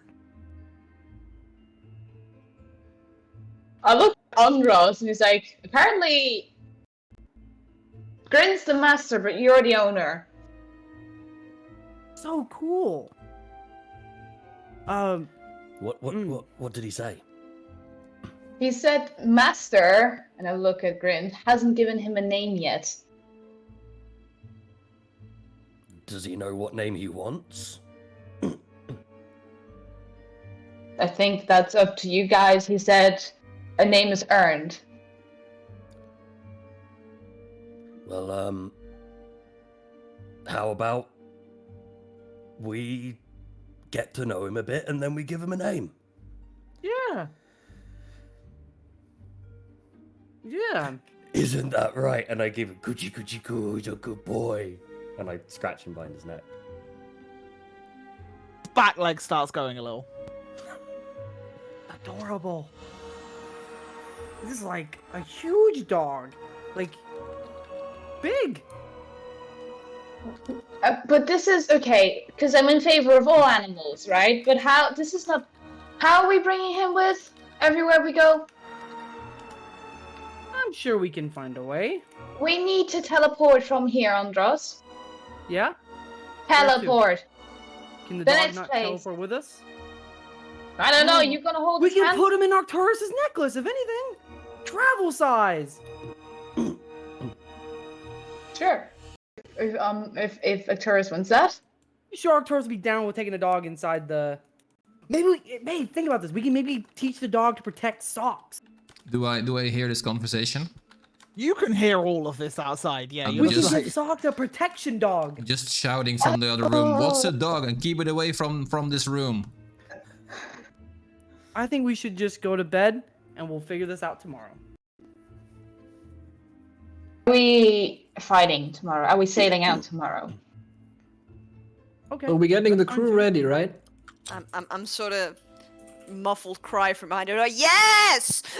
Okay, then let's get to bed then. Let's get, Well, you know. I can look after the dog while you lot are, Yeah. you know, Okay. I can try and find out Well- what it likes.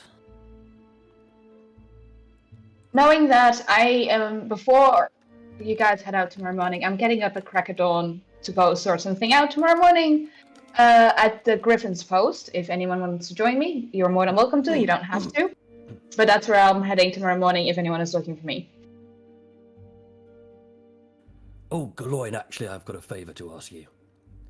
Yeah, by all means. And Grint pulls out an envelope. if I die tomorrow, you open this. If I Oh. come back, you give it back to me. Yeah, sure. When But you I don't open read it- it unless. Yeah. Yes. When you open sure. it, you follow the instructions. They're not hard, Oh. but they need to Okay. be given to someone. And I pass them the envelope. And the person will be in the note, yeah? Brilliant. Okay, yeah, sure. No problem. You won't die, you'll be fine. You've got, Shion, Andros, Maeve, Arcturus, Erhard. You'll be fine. You got the Anchor and Coilash and Samuel. He, like, gestures to Samuel at the bar. You could, suppose you could call it my will. Oh. Wait. He, like, looks at everyone else. Is this something everyone should be doing, or...? Who do I have to give a will to? He raises a hand. I'll take out all my coins and I'll hand it in a bag to Galoin. This is all I got. If I die, this is all yours. Take all my money. Okay. I'm gonna leave it in this room though, because otherwise I'm carrying That's a lot fine. of coin around with me. That's totally You know, fine. guys, I could be really helpful on the boat. You know. No. Yeah, but look, you've already lost some of the crew. I could just stay below decks, patch some holes. You know, I could be helpful. Galoin, as much as I Wanna be- really appreciate that, we need someone to look after Socks. And I don't want Socks in the boat. And Okay. who's going to look after this really cuddly boy? Yeah, we also need someone to watch the dog. Galoin. Ernest, we didn't have a dog like 2 hours ago. but You know, we okay. now do, and that's, it's Sure. okay. You could have No, had you're 2 right. dogs, but, I was sensible. Wow. How many dogs do you have? I've got some dogs. Do you also summon animals? What do you mean by summon? Are you also? Where did they come from? Are you a secret druid? Oh, where did they come from? Oh, they came from the cloak. What? As I hear that, I definitely walk out and I want to look at that cloak. Okay. What sort of check? Do you want to make an Arcana check? Well, first of all, I think I would just like to see if anything changed about the cloak. Like maybe something disappeared. Roll me from the a cloak. investigation check, then, please. And as you inspect the cloak, you find nothing. Nothing Because I rolled a awry. nat- Yep. Wow. It's quite shocking there's a cloak. Listen. Okay. That's interesting. So the animals came out of your cloak. Yes, it's just a cloak that has lots of useful items. I like that. That's cool. In it. They come out of the cloak.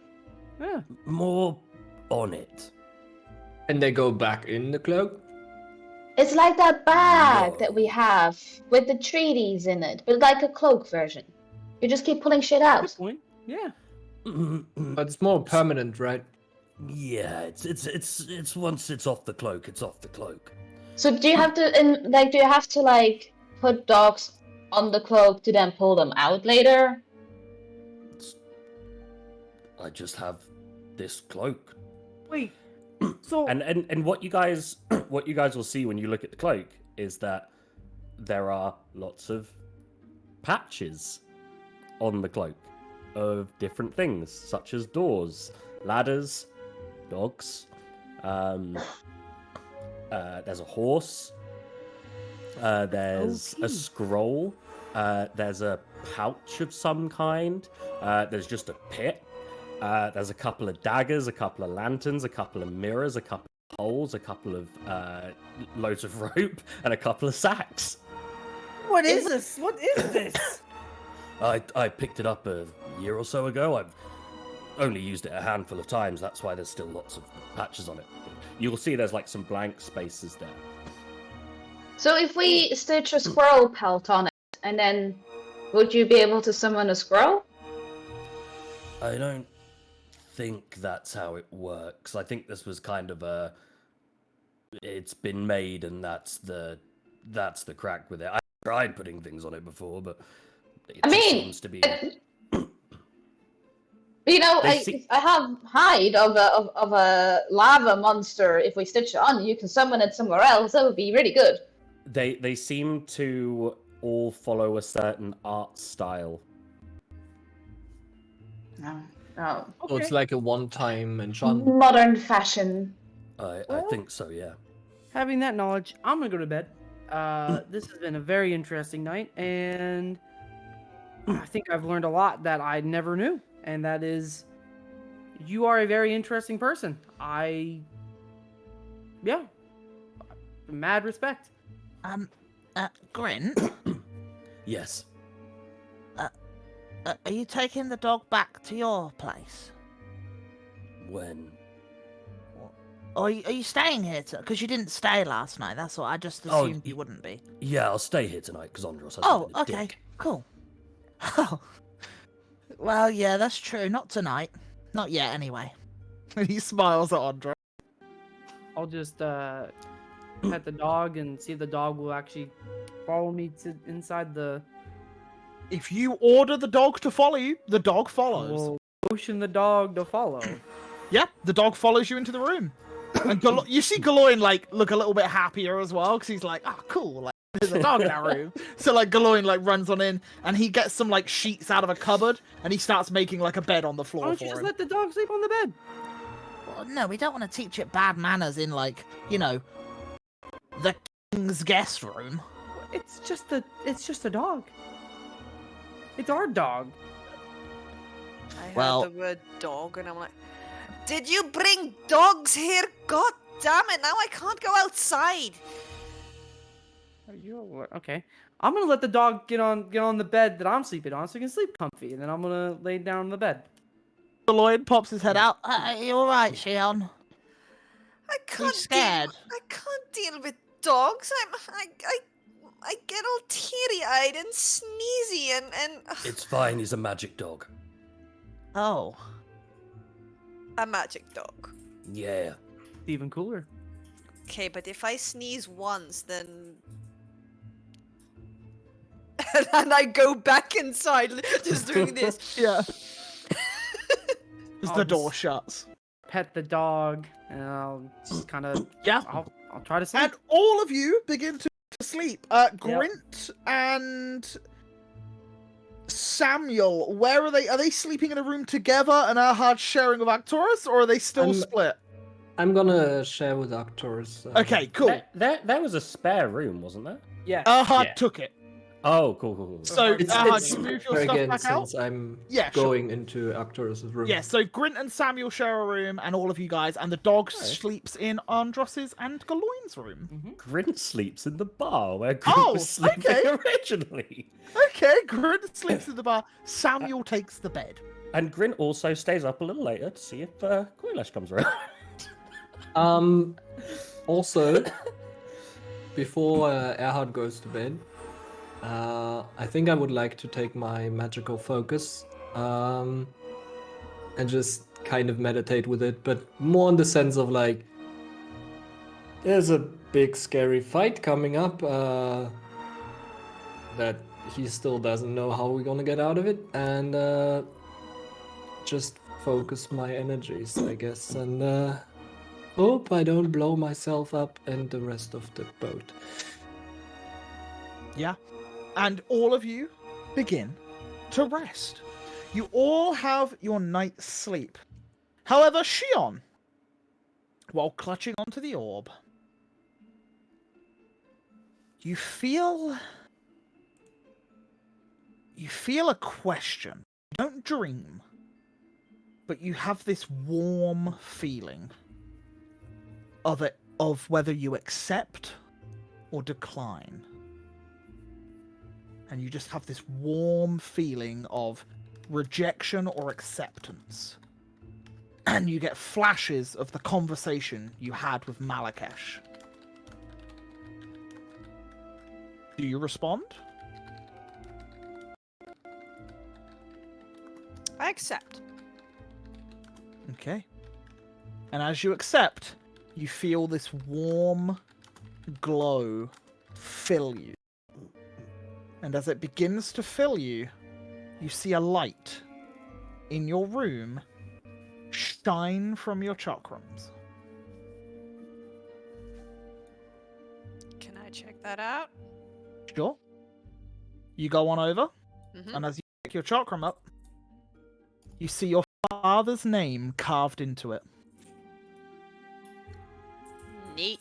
It's the middle of the night now, but I will do something with that in the morning. Yep, your father's name engraved into the chakram. Sweet. Next to Maeve's. Good. Yeah. Nice. So you've got, there's like 5 different sections on it, and it's Maeve, and then the 3 remain blank. So there you go. And yeah, you go to sleep, and all of you sleep, all of you dream of the horrors to be had, potentially the next day. Some of you awake feeling good, some of you wake feeling a little nervous, and Andros wakes a bit of a wet face as he wakes up and the dog has just like licked up the side of his head. Just to make sure he's awake. But yeah, you all awake. Grint, you are the first that wakes up as you jostle in the night and a bottle falls off a shelf and smashes, which wakes everyone else up. But it's early enough in the morning that it doesn't disturb your sleep. So you are all coming round as I imagine Grint, you're sat there just like, fuck. Knocking over the bottle. Andros would have gotten up a little earlier, and he would just Okay. be in the living room practicing, like, dances with his rapier and whatnot, Okay. as his Nice. dad taught him when he was younger. Yeah. I actually would have wanted to kind of get up early as well. I mean, Maeve mentioned that she wanted to go get up early. But yeah, he would want to try and ask Grint, since he's from around here, if there's any like supply stores or something that might offer healing supplies or Well, something. if you woke up early, Yeah. Grint would have still been asleep. Well, I guess I would sit there and stare at him. Okay. Grint pulls his head over the bar. You see blood coming down his forehead. Traditional fighting technique to something focus axe. Can I help? Do you know any good place to, get like medical supplies or healing potions? Or I'm stuff fine. like I that? don't need. This is all on purpose. Ignore the glass sticking No, out I of mean my head. for the I'm- fight coming up. Oh. I hear this, right? Yeah, if you woke up early, sure. Yeah, I would like to. Erhard, remember, Maeve told us yesterday that we will be getting help. Yes, you don't know what kind of help? Yeah, I'm pretty sure.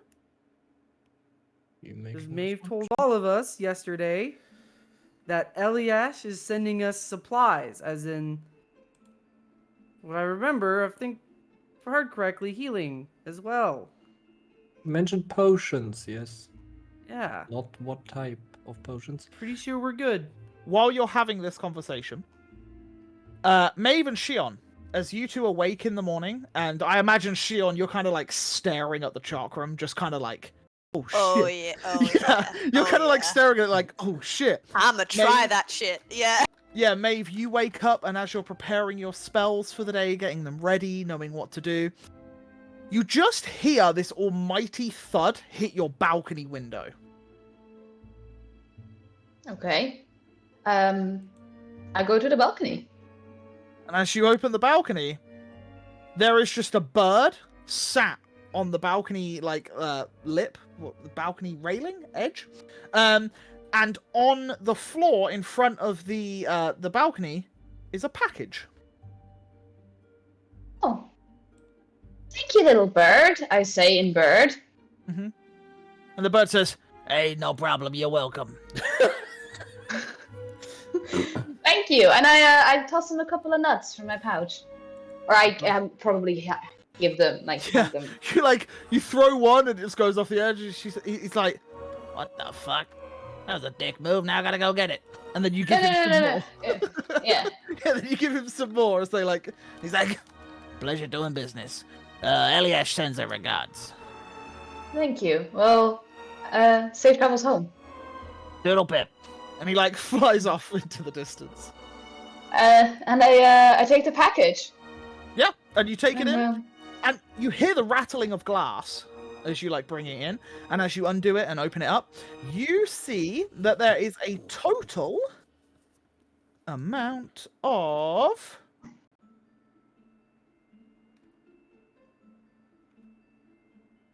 8 potions in there. 8. 8. Perfect. Yeah. And there are 2 that are blue, and they are cold to the touch. There is 1 that is like a green liquid, but with like black like bubbles popping out of it. There are 3 which you recognize to be healing potions, and there are 2 others that look to be better versions of those healing. Okay. And there's a little note tucked in. I'll put on my binocular. Yeah, your monocular, yeah. Monocle. And monocle, That's the not one, binocular. And I'll read the note. I like to think Maeve calls it a monocular. I love it. Monocular. Yeah, and as you pull it up and start to read it, it says, I hope these can be put to good use. If things do get dire, call upon me via the stone. I'll try to do my best to aid you from afar. And then it says underneath, blue, and there's a dash, frost resistance. And then it says green and black, necrotic resistance. Smaller reds, healing. Larger reds, greater healing. Correct. That's what it says. I look over to Shion to see if she's still engrossed with her chakram.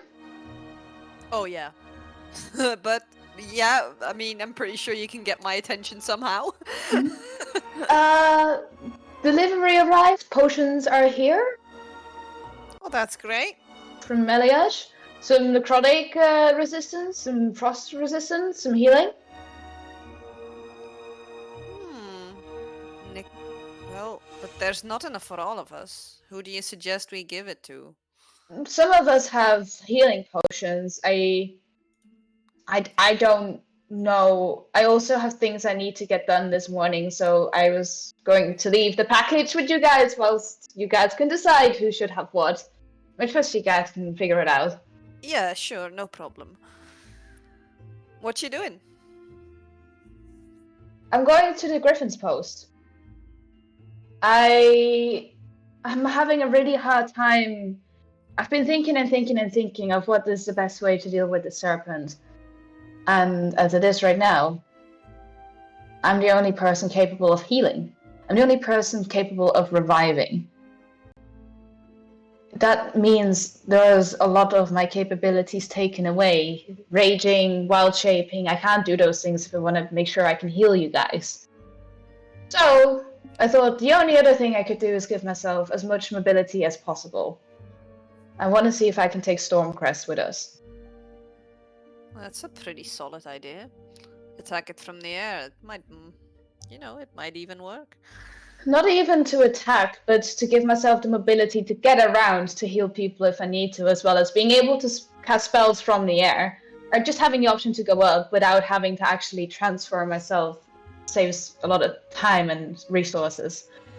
Naturally. Well, I hope these potions can help a bit, and if all else fails, if someone really goes down, I can help, but not in the capability. You can, of course. My capabilities are limited. I'm not, per their definition, a healer. I just happen to know a few things, but Which when we is had more than most Contessa, of us. Contessa was a great help, but she's not here anymore, so yeah. So that's what I'm gonna do, but I wanted to get there first thing in the morning, because I assume that's when they get fed and somebody will be there. Of course, go for it. I'll Yes. deal with these potions. Thank you, and I head out. As you see Maeve run out of the room, and as you all look at her, she runs to the door. I assume a little bye, and then you like run out. Yeah, and shut the door behind you. So yeah, I will say at this point you all start to amalgamate into the lounge. Shion, you would bring the potions out, place them on like the lounge table, the coffee table. Yeah, well, I want to try something first before I do Go that. for it. Yeah, yeah, go for it. So, I mean, I'm pretty sure I know what this does, so I'm just gonna, I don't know, grab something and sort of inscribe into the chakrams, like, okay, got it? I got like 20 words or something. 24 words, yeah. Father, I can hopefully now contact you more often. What is going on? I heard concerning messages. Love, Shion. Okay. And as you say that, you just hear, daughter, it is so good to hear from you again. Yes, Yuno's got his hands on most of our coin. As it then cuts off. Can I still reply? No, because he's replying to your Yeah, message. gotcha. I don't know. I mean, the description wasn't super clear on how often I can do, but I take it as once a day. I don't know off the top of my head. What we'll do is we'll check obviously- after the stream because we haven't got yeah, much longer okay. left. But we'll have a look Okay. after. Yeah, But okay. for now, yeah, you come on out after hearing that. A little bit more joy coming to you knowing it works, which is really good. And yeah, you plonk down the potions, and all of you are stood in the lounge. So we got a special delivery. Some help with necrotic damage, some with frost damage, and some healing potions. Oh, could be very useful. Yeah. Also, should we inform our friends at the with the sailors? I gotta go meet with someone from the council and let them know that we can get those three people that I've talked about to come help us fight or deal with the serpent. So that's what I'll be doing this morning. How many potions are there? You have 2 greater healing, 3 regular healing, 2 frost resistance, 1 necrotic resistance.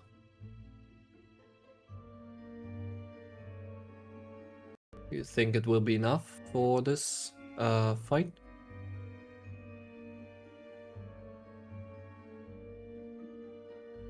Anyone? It's only Andros, Arcturus, and Shion there. Oh, and Grint. Yeah. It's all of you. What of you?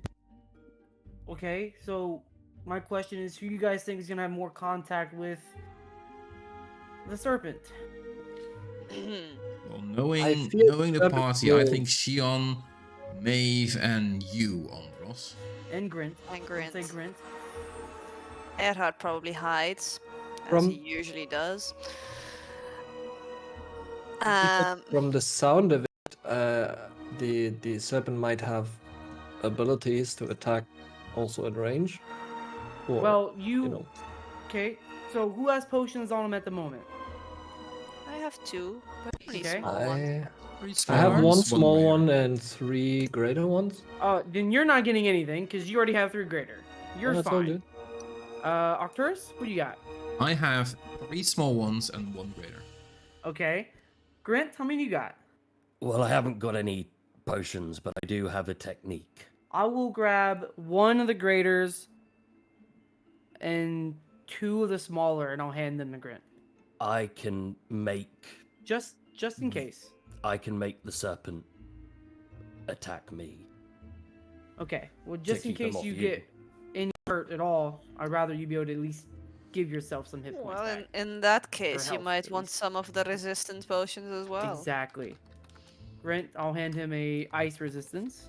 What about Maeve herself? She's not here Maeve- anymore. I don't know how many she carries. We can give Maeve the necrotic and one of the ice, because I think her and Grant are probably our 2, more Given the good front- nature of Maeve, I would suggest she at least gets a necrotic one.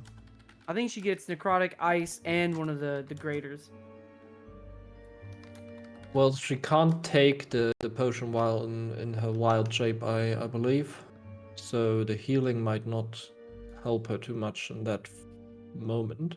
Well, if anything, then I'll take the greater, and if something happens to Maeve, I'll just whip around to her, because I can get out of ranges pretty well.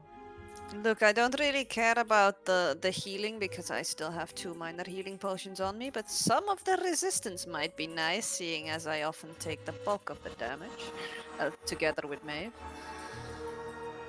Sure, take the other ice resistance then.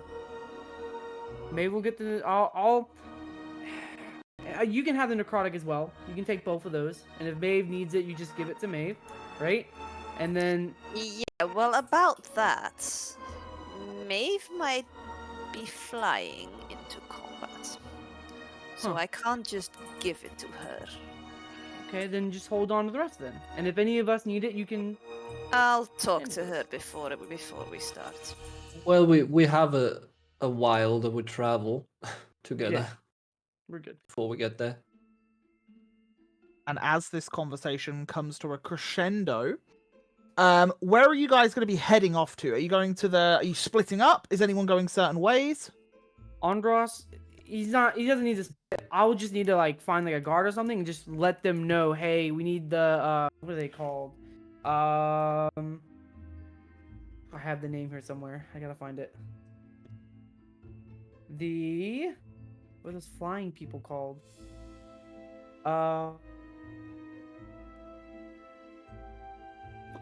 Where is that note at? We'll come back to you. Yeah. So, yeah, what's everyone else doing? I guess we should head to the tavern and let people know that we. I would suggest Erhard would be at least going to the tavern because he, Andros and Maeve talked to them and he's the only face they would recognize because this would be very strange if I or Shion would be there. Well, I think we should. We can go come with you, together, but if possible, and maybe start at the one where we met the Anchor and Koilash yesterday, and then head over to the one where we recruited most of the crew. so let's go to the anchor first.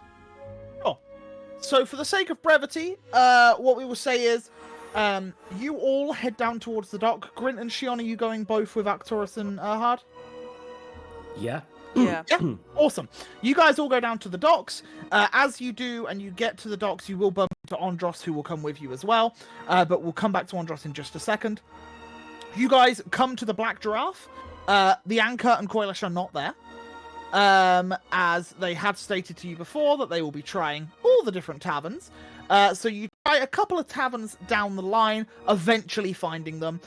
They both appear to have not managed to recruit anyone to help.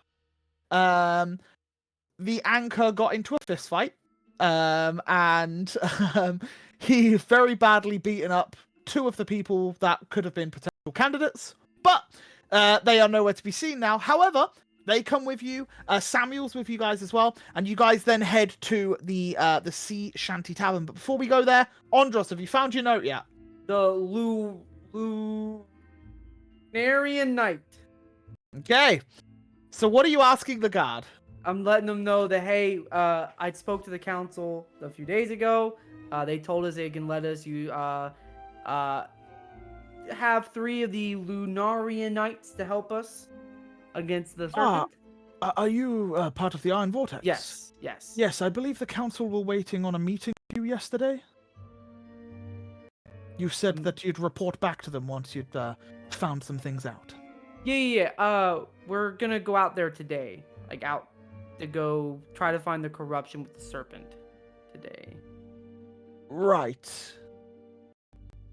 Very well. In that case, I will speak with the people. Very well. Amelia, report to Amelia.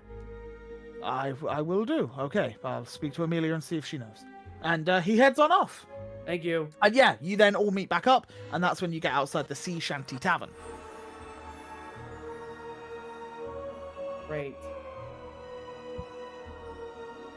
I'm gonna start heading to the boat. Did we inform the crew? Just to be sure. Yep. So who's leading this as you guys walk into the tavern? I'm voting I guess- Erhard because he's a familiar face. I guess I will more or less head over to the barkeep and tell him. We've decided, or we've gathered enough information to now feel ready to head out into the bay to fight the serpent. Okay, you still have I the hear list? I hear this? You guys are all there. Yeah. All right, you landlubbers. Do you want to see some blood? It is time. Today we sail and we are going to kill that bastard, and you will all have your livelihoods back. Who's with us? And there are definitely cheers within the tavern. However, counting heads to see how many people stand up ready for it, there's a total of 14 people that stand up. And yeah, as this happens and you shout out towards the crew, a few of them are like, "Finally, we get to see some bloodshed. We get revenge on those that have fallen.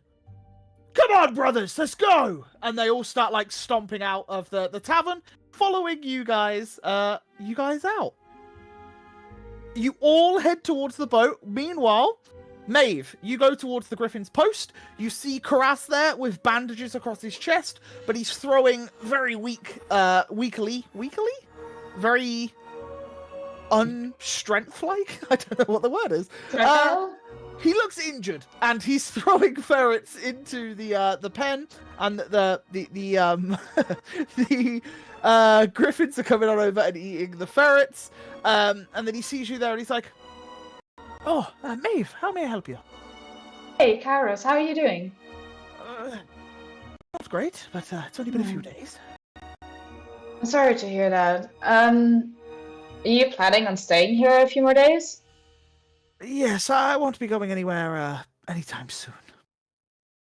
Right. I have a pretty big favor to ask you.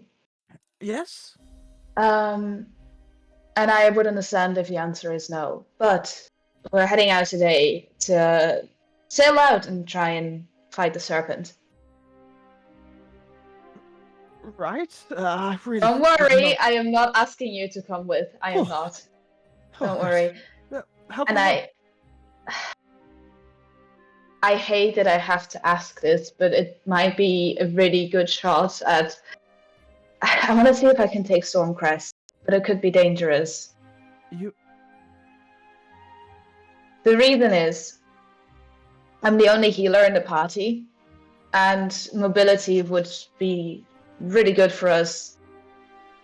If any of ours go down, then I could get to them quicker, as well as I could cast spells, which is what we will be doing when we go out to try and fight the serpent. He raises a hand, and he's just like, he looks at you and he's like, I understand. Can you promise me you'll bring him back in one piece? No. I need to be honest with you. I want to. I care for any animals or beings or living. That is what Stormcrest is too. But I can't sit here and promise you something I don't know. If the rumors are true, I don't even know if I'm gonna come back alive. He like looks at you, and then he looks like towards Stormcrest, and he kind of like smirks, like a small smile creeps across his face. Well, you better go ask him then. And he opens the gate. Yeah. Crest And you walk on up to him, and he just Yeah, I you see approach him. Karas just like lean against the fence, and he's just watching you and Stormcrest now. Before getting too close, I do the bow very slowly, and I will raise my hand out toward him to have a sniff if he wants to. I would like a animal handling check with advantage, because you have formed quite a bond with Stormcrest at this point. Eh. Yeah, you smash it out of the 26? park. Yeah. Stormcrest walks right up to you, and he bows before you. I can't speak to him. Mm-hmm.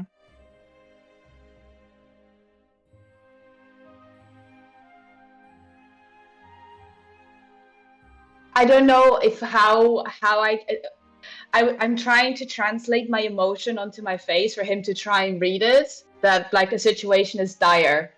And as you do it, he like nestles his head against your head, and then he like stands up strong, and his like wings flutter, And I look over to Karaz.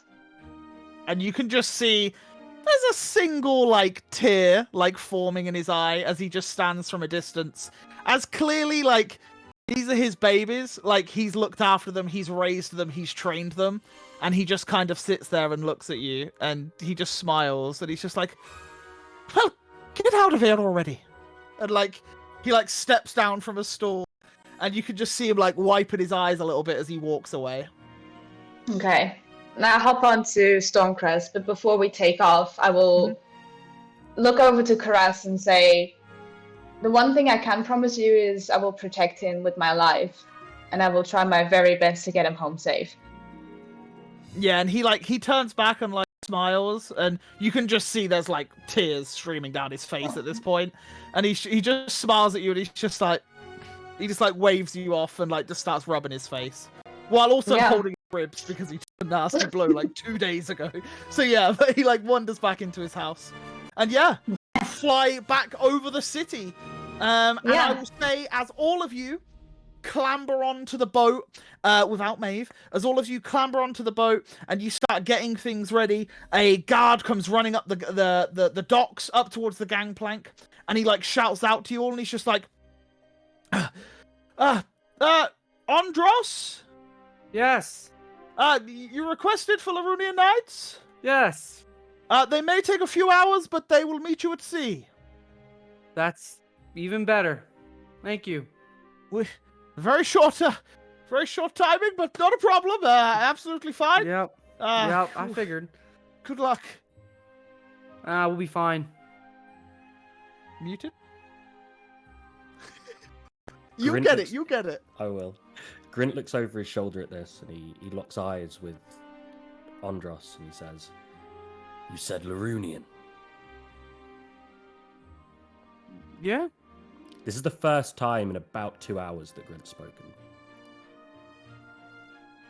And he just bows his head, he nods, and he gets to the highest place on the ship that he can stand, turns Gilfer upside down, and just locks his eyes forward. So you're up in the crow's nest, just stood with the... Yeah, okay. And as you stand there, locking your eyes forward... An insight check on him? As we walk down, essentially with a huge crowd of like 15 people behind us. Oh, there's more? There is... I think you have 17 sailors, to be specific.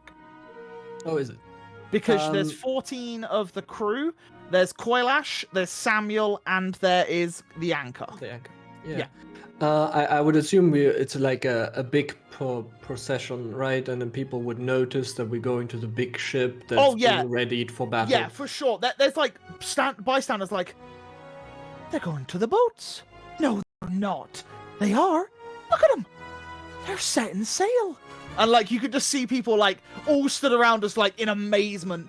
And there's like a few people that are kind of like the older generation. You see like a few of them like clasp their fist and put it on their chest as they watch you all walk towards a boat, looking like you're about to set sail.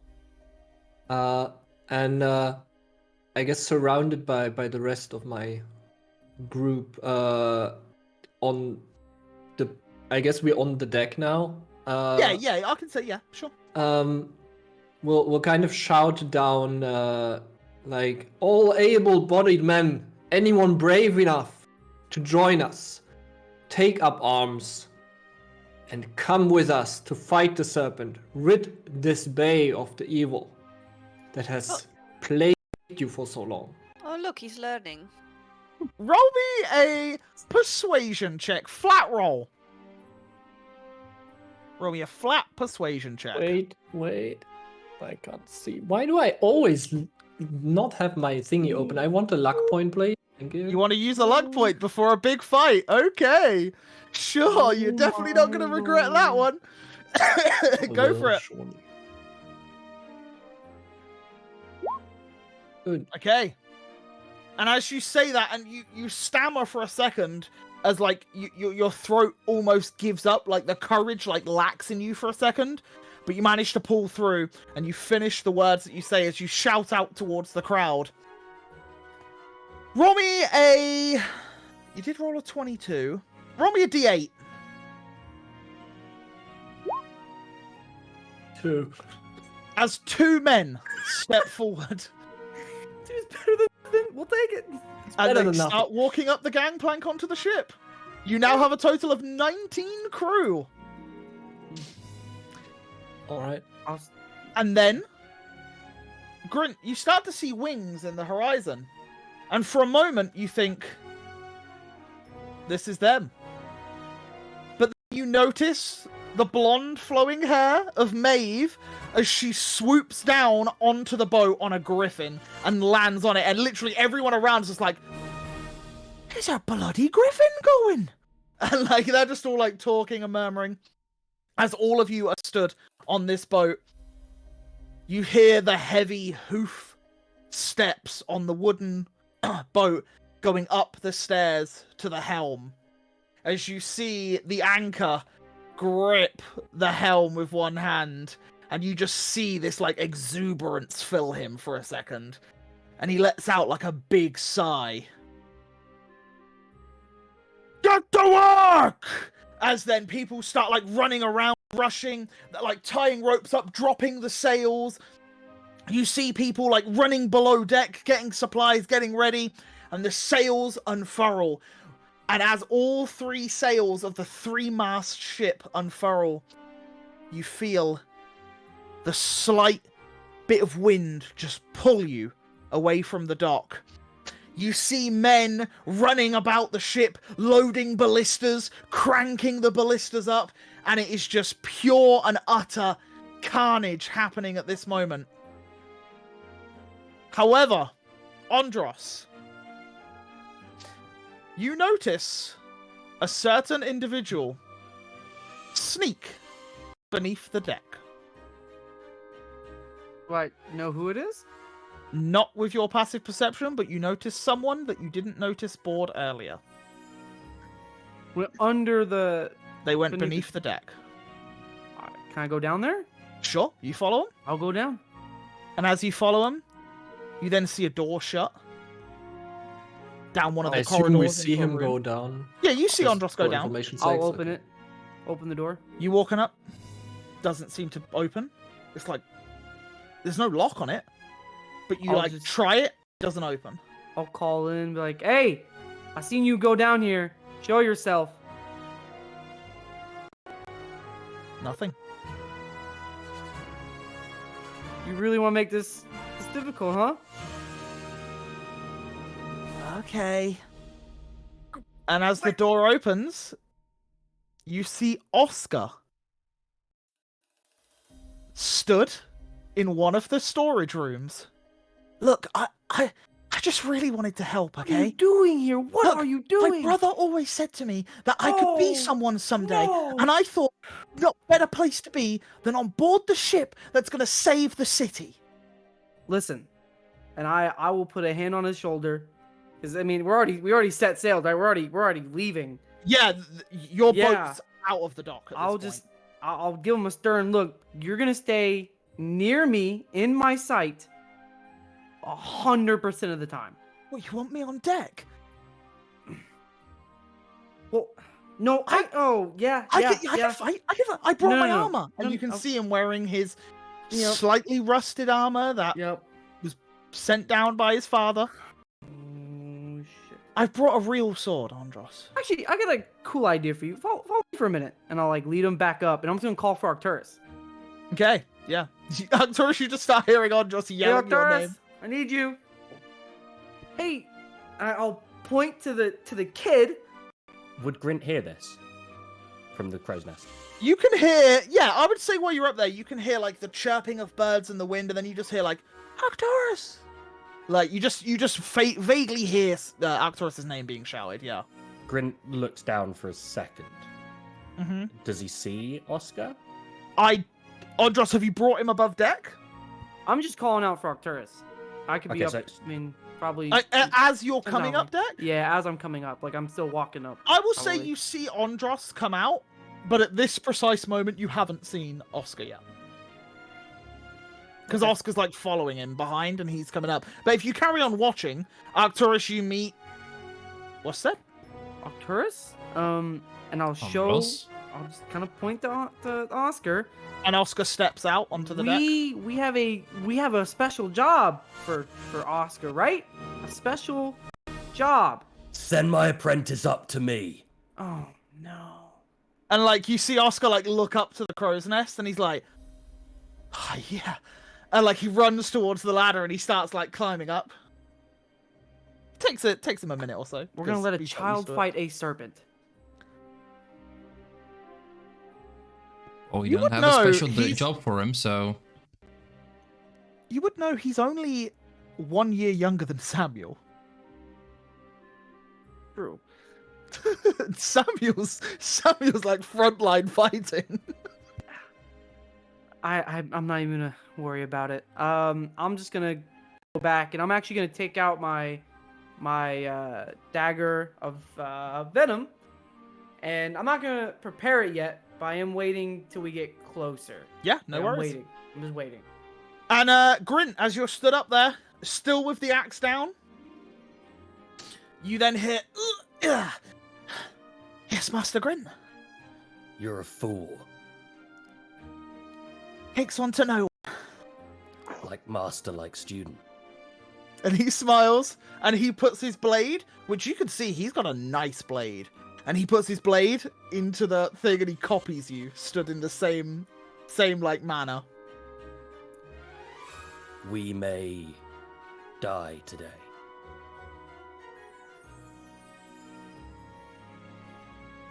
Might just survive it too. True. Did you leave a note for your brother? Yes, I apologized for taking his sword. I've left a note for my daughters. Just in case something happens. And he like smiles, and then yeah, you feel the wind flow past you with your little man bun fluttering in the wind. Oscar takes his helmet off, puts it to one side of him, and you two are stood up there. And as we pan out, and we start to see Maeve and the Griffin on the deck. A few people are like trying to avoid the Griffin. They're like, "Oh my god, there's a large creature on board." You've got Andros and Arcturus just running around, starting to do a few bits. The anchor just yelling orders out to people. Coilash is like jumping between like sails and stuff, making sure the ropes are tied, and she's climbing up the sides of the sails and making sure it's all good. And you've got crew members getting bolts prepared and laying them down. And then you see Gordon, the really old sailor with a wooden leg, like carrying one of these harpoons across the deck. And you see the harpoon that he has got is this harpoon with like 3 slits in it. And as he carries it, it like expands into like hooks. And then he's like, "Whoa," and he like pushes them back in, and then they like hold, and he carries it back over, and he puts one down next to each ballista. You also then see the Goliath barkeep Tuk, who is just like carrying like lumps of wood over one shoulder and like placing them down for like patching of holes. And as you have this amalgamation of different characters, you then see Samuel run up to the anchor, and he's just like, "Aye, aye, Captain! What do you want me to do?" And he's just like, "Keep an eye..." No, he goes, "You, puny boy! Keep eye out for big monster! You'll be hero one day." And he like pokes him in the chest, and Samuel's like, "Yeah, okay." And he like runs down the steps, runs to the front of the ship, and then as he runs and looks out, you see Erhard sat next to his little octopus on the railings as you both look out, and the wind flows by. And that is where we will end tonight's session with the entire crew sailing towards a very heroic deed with all of these different characters and NPCs that we have met along the way. And yeah, that is where tonight's session will end. And next week is going to be a very, very tense battle. So I hope you guys are ready for it. Let's hope for no TPK. But yes, guys, awesome. Thank you very much. I hope you guys enjoyed it. We're going to have a crazy fight next week. All of you best be prepared. I know that we don't have Eagle here next week, but I will speak to Eagle in the week to make sure that we get everything prepared for whatever he wishes to do during the combats. But yeah, that's going to be coming up next week. So let's go round the room and tell the people where they can find you when we're not on this stream right here. So Tim, take it away. Thank you, thank you. For now, it's like this is like the only stream we are in. But normally you can find me at the Team Logic NL channel where we play variety games, do all kind of games. We are in a bit of a struggle because we shared some big news. If you want to know what it is, go check our Discord because it is like very big news and kind of life-changing. So yeah, it takes its toll on the streaming schedule, still figuring shit out, but hey, the expansion of RimWorld just released today, so we might jump into that. We'll get you guys posted. Awesome, and below Tim, we have Eagle. Take it away. Hello, Eagle. You can see me on the Eagle Outlaw or YouTube, whatever. I do Pokemon stuff. I did doing some Skyrim stuff. I do a lot of different things. Yeah, go check me out. And don't forget to social those follows. All the YouTubes, the Discords, the Instagrams, the Twitters, all that good stuff. Go check it all out. Smitty, take it away. Hello, I'm Smitty Jane. You can find me on Smitty Jane on Twitch. I play a bunch of variety games. I am back streaming on Monday. I finished Zelda, the game, so I'm unprepared. I don't know, maybe Subnautica? Normally better prepared. I'm currently not at home, so I can't download anything, but I'm very excited to get back into it. So Monday, 7 p.m. CET, you will see me back live on the internet. I think me and Rez both agree and say that you should play Plague Tale: Innocence. Oh yes, I need, but I don't have. Name. So good. I need to download it though. Do it. It's so good. But yeah, to the other side of the screen, Rez, take it away. Hello everyone, hi, my name's Rez, or RezRay. I play games and stuff on the RezRay Twitch channel. At the moment, I've dedicated this entire week to a brand new game, A Plague Tale Requiem, the second in the series. It does indeed star my favorite video game character, and in my opinion, the greatest video game character ever written, in the form of Amicia. And yeah, I will be continuing that tomorrow and on Sunday, and then maybe I'll be adding it to the rota to do some challenge run playthroughs of it. We'll see. I'm so stoked to play the game. I'm itching to play it. I just need time. I can't. The first one was so good. So yeah, the second one's gonna be amazing. I love it as well. It's literally just a continuation of the last game. They didn't change loads of stuff. They just made it prettier, and then they added a couple of little quality of life things. That's it. Yeah, I'm a big fan, so I'm excited for it. And above Rez, we have Zeb, who I heard maybe mentioned that there could be a stream? Yes, once in a decade, isn't it?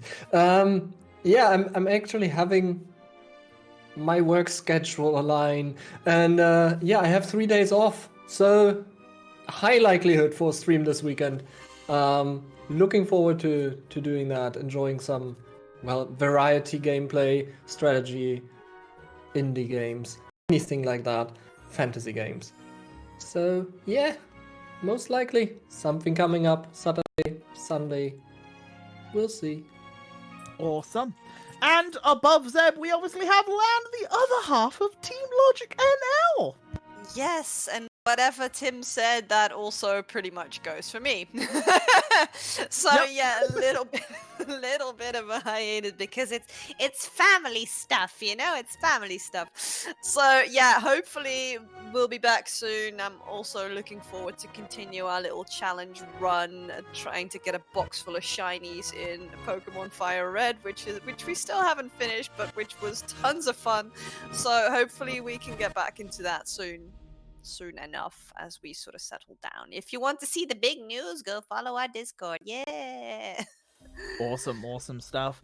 And finally, I'm the Onion Soup, where I do oniony and soupy things on the channel. So do come on over. I do some Pokemon stuff. We're currently doing through Shining Pearl, normal Monolock, which is actually very hard. But we're getting through it. We're doing the things, the stuff and the things. And I'm also finishing up Wind Waker, I think maybe this week, which is really exciting because I've never finished the game before. So that's really cool. And then if I have time before the new Pokemon comes out, I'm going to play Plague Tale Requiem because I really want to play it like so freaking bad. So yeah, so we'll see. But maybe not. I don't know. I'm not quite sure yet. It depends how much time we have. But yes, that is it from us. Are we raiding out today? Of course we are raiding out today. Awesome. Who are we raiding? We are visiting our good friends at Jay is a Nerd again. Because they're awesome and we like them. So we are going to raid them. Yeah, awesome. Yeah, let me Fantastic. So start up the guys, raid. yes, please, copy and paste the raid message so that we can share the love into Jay is a Nerd stream. And yeah, we'll be back next week. Like I said, unfortunately without the Eagle Outlaw. It would be lovely if he could maybe be there, but we'll see. But yeah, guys, hopefully next week you'll all be here to see the conclusion, potentially, of this whole circumstance. And let's hope no one dies. So yeah, guys, much love, as always. And we'll catch you next time. Next week, same time. Take care. Goodbye. Bye-bye. Bye.